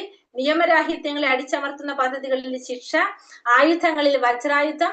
സർവസംഹാരിയായിട്ടുള്ള മരണം. ഇതൊക്കെ ഭഗവാനെ പ്രതിനിധീകരിക്കുന്നതാണ്. ഇനി പ്രകൃതിയിലെ ജ്യോതിസുകളിൽ ദീപ്തിമത്തായിട്ടുള്ള സൂര്യൻ. ക്ഷേത്രങ്ങളിൽ ചന്ദ്രൻ.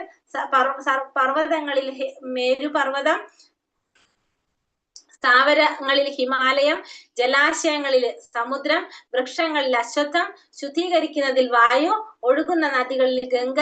സൃഷ്ടികളിൽ ഭഗവാൻ പറയുന്നതാണ് ഭഗവാൻ തുടക്കവും മധ്യവും അവസാനവും ഭഗവാൻ തന്നെ. മാസങ്ങളിൽ മാർഗശീർഷ മാസം. ഋതുക്കളിൽ വസന്തകാലം. പിന്നെ അനവസാനമായിട്ടുള്ള കാലം. എന്നെ കൂടാതെ ചരാചരങ്ങൾക്കൊന്നിനും നിലനിൽപ്പില്ല എന്ന് ഭഗവാൻ പറയുന്നത്. പിന്നെ ഗുണങ്ങളിലെ ജ്ഞാനികളുടെ ജ്ഞാനം. ഗോപ്യങ്ങളിലെ മൗനം. വിജയം കാക്ഷിക്കുന്നവരുടെ നീതി. തേജസ്വികളുടെ തേജസ്. സ്ത്രീകളുടെ യശസ് ഭാഗ്യം. സുന്ദരമായ ഭാഷണം ഓർമ്മശക്തി. പിന്നെന്താ പറയുന്നത്, ബുദ്ധി, സ്ഥൈര്യം, ക്ഷമ. പിന്നെ നല്ല ഉദ്യമങ്ങൾ, സദുദ്യമങ്ങളും. പിന്നെ ഭഗവാൻ ആരാണ്? ജയമാണ്. എല്ലാത്തിലെ ജയം ഭഗവാനാണ്. ശക്തന്മാരുടെ കരുത്തും ഭഗവാനാണ്. ഇനി തത്വശാസ്ത്ര സത്യങ്ങളിലെ എല്ലാ ജീവജാലങ്ങളുടെ ഹൃദയത്തിൽ സ്ഥിതി ചെയ്യുന്ന പരമാത്മാവാണ് ഭഗവാൻ. ജീവഗണങ്ങള് ജീവചൈതന്യം ഉള്ളതാണ്. ഇന്ദ്രിയങ്ങളില് മനസ്സ്. എല്ലാ ജീവജാലങ്ങളുടെയും തുടക്കവും മധ്യവും അവസാനവും ഭഗവാനാണ്.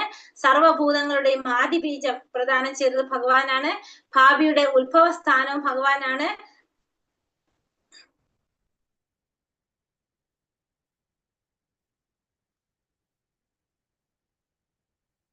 ഭാവിയുടെ ഉത്ഭവസ്ഥാനവും ഭഗവാനാണ്. ഛന്ദസ്സുകളിൽ ഗായത്രി മന്ത്രം ഭഗവാനാണ്. അക്ഷരങ്ങളിൽ അകാരം അക്ഷരവും. സമാസങ്ങളിൽ ദ്വന്ദ്സമാസവും. അതുപോലെ തന്നെ തർക്കശാസ്ത്രങ്ങളിൽ നിർണയ സത്യവും ഭഗവാനാണ്. സാമവേദ സൂക്തങ്ങളിൽ ബൃഹത്സാമം ഭഗവാനാണ്. പിന്നെ മനുഷ്യരിലും രാജാക്കന്മാരിലും പാണ്ഡവരിൽ ധനഞ്ജയൻ. പിന്നെ മനുഷ്യന്മാരിൽ രാജാവ്.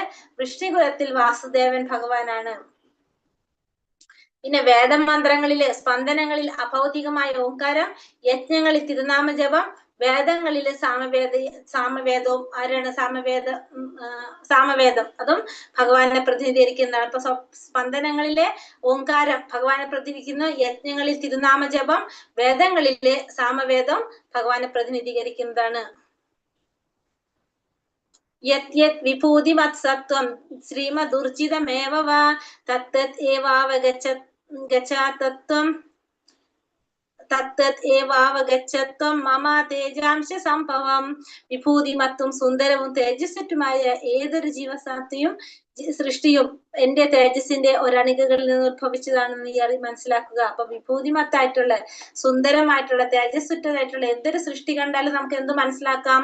ഭഗവാന്റെ തേജസ്സിന്റെ ഒരു കണികയിൽ നിന്ന് ഉത്ഭവിച്ചതാണെന്ന് നമുക്ക് മനസ്സിലാക്കാനായിട്ട് സാധിക്കും. അഥവാ ബഹുനൈ തേന കിംജ്ഞാതേന തവാർജുന വിഷ്ടഭ്യാഹമിതം കൃഷ്ണം ഏകാംശേന സ്ഥിതോ ജഗത്. അല്ലെങ്കിൽ അർജുന, ഇനിയും വിശദമായി ഇതെല്ലാം അറിഞ്ഞിട്ട് എന്ത് വേണം? എന്റെ ഒരു ചെറിയ അംശം മാത്രമാണ് ഈ മഹാപ്രപഞ്ചത്തിൽ വ്യാപിച്ചതിനെ നിലനിർത്തുന്നത്. അപ്പൊ അർജുനനോട് ചോദിക്കാണ്, ഇനിയും ഇതിനെ കുറിച്ച് വിശദമായി അറിഞ്ഞിട്ട് എന്ത് വേണം? കാരണം ഭഗവാന്റെ ഒരു ചെറിയ ഒരു അംശം മാത്രമാണ് എന്ത് ചെയ്യുന്നത്? ഈ പ്രപഞ്ചത്തിൽ വ്യാപിച്ച് അതിനെ നിലനിർത്തുന്നത് എന്ന് ഭഗവാൻ പറയാണ് അർജുനനോട്. ഇതിനെ കുറിച്ച് കൂടുതൽ അറിഞ്ഞിട്ട് എന്ത് വേണം എന്നാണ് ചോദിക്കുന്നത്. ഭഗവാന്റെ ഒരു ചെറിയൊരു അംശം മാത്രമാണ് ഇവിടെ ഇതിനെല്ലാത്തിനെയും ഈ മഹാപ്രപഞ്ചത്തില് വ്യാപിച്ച് നിലനിർത്തുന്നതെന്ന് ഭഗവാനോട് പറയുന്നു. കൃഷ്ണൻ അസമർത്ഥനാണ്. അതായത് ഭഗവാനേക്കാൾ ശ്രേഷ്ഠനായിട്ടോ ഭഗവാന് തുല്യമായിട്ടോ ആരും തന്നെ ഇല്ല. ഭഗവാനെ ദേവന്മാരോട് തുല്യമായിട്ട് കരുതുന്നവർ എങ്ങനെയാണ് പറയുന്നത്? അവിശ്വാസിയായിട്ട് ഭവിക്കുമെന്നാണ് പത്മപുരാണം പറയുന്നത്. അപ്പൊ ഭഗവാൻ ദേവന്മാർക്ക് തുല്യമാണെന്ന് കരുതുന്നവരാരായിരിക്കും? അവിശ്വാസിയായിട്ട് ഭവിക്കുമെന്നാണ് പറയുന്നത്. അപ്പൊ ഭഗവാൻ ആരാണ്? അസമർത്ഥൻ. അസമർത്ഥൻ എന്ന് വെച്ചിട്ടുണ്ടെങ്കിൽ ഭഗവാനേക്കാൾ ശ്രേഷ്ഠനായിട്ടോ ഭഗവാന് തുല്യനായിട്ടോ ആരും തന്നെ ഇല്ല എന്നാണ് പറയുന്നത്. അപ്പൊ ഭഗവാനും ദേവന്മാരും എല്ലാം തുല്യമാണെന്ന് കരുതുന്നവര് അവിശ്വാസിയായിട്ട് മാറുമെന്നാണ് പത്മപുരാണത്തിൽ പറയുന്നത്. ഹരേ കൃഷ്ണ കൃഷ്ണ കൃഷ്ണ ഹരേ ഹരേ, ഹരേ രാമ രാമ രാമ ഹരേ ഹരേ. വഞ്ചാകൽപതരുപേശ്ച കൃപാ സിന്ധോഭ്യേവ ച പതിതാനാം പാവനേഭ്യോ വൈഷ്ണവേഭ്യോ നമോ നമഃ. അനന്തകോടി വൈഷ്ണവ ഭക്തവൃന്ദ കി ജയ്. ശ്രീല പ്രഭുപാദ് കി ജയ്. ഗുരുദേവ് കി ജയ്. നിത്തായ് ഗുരുപ്രമാൻ.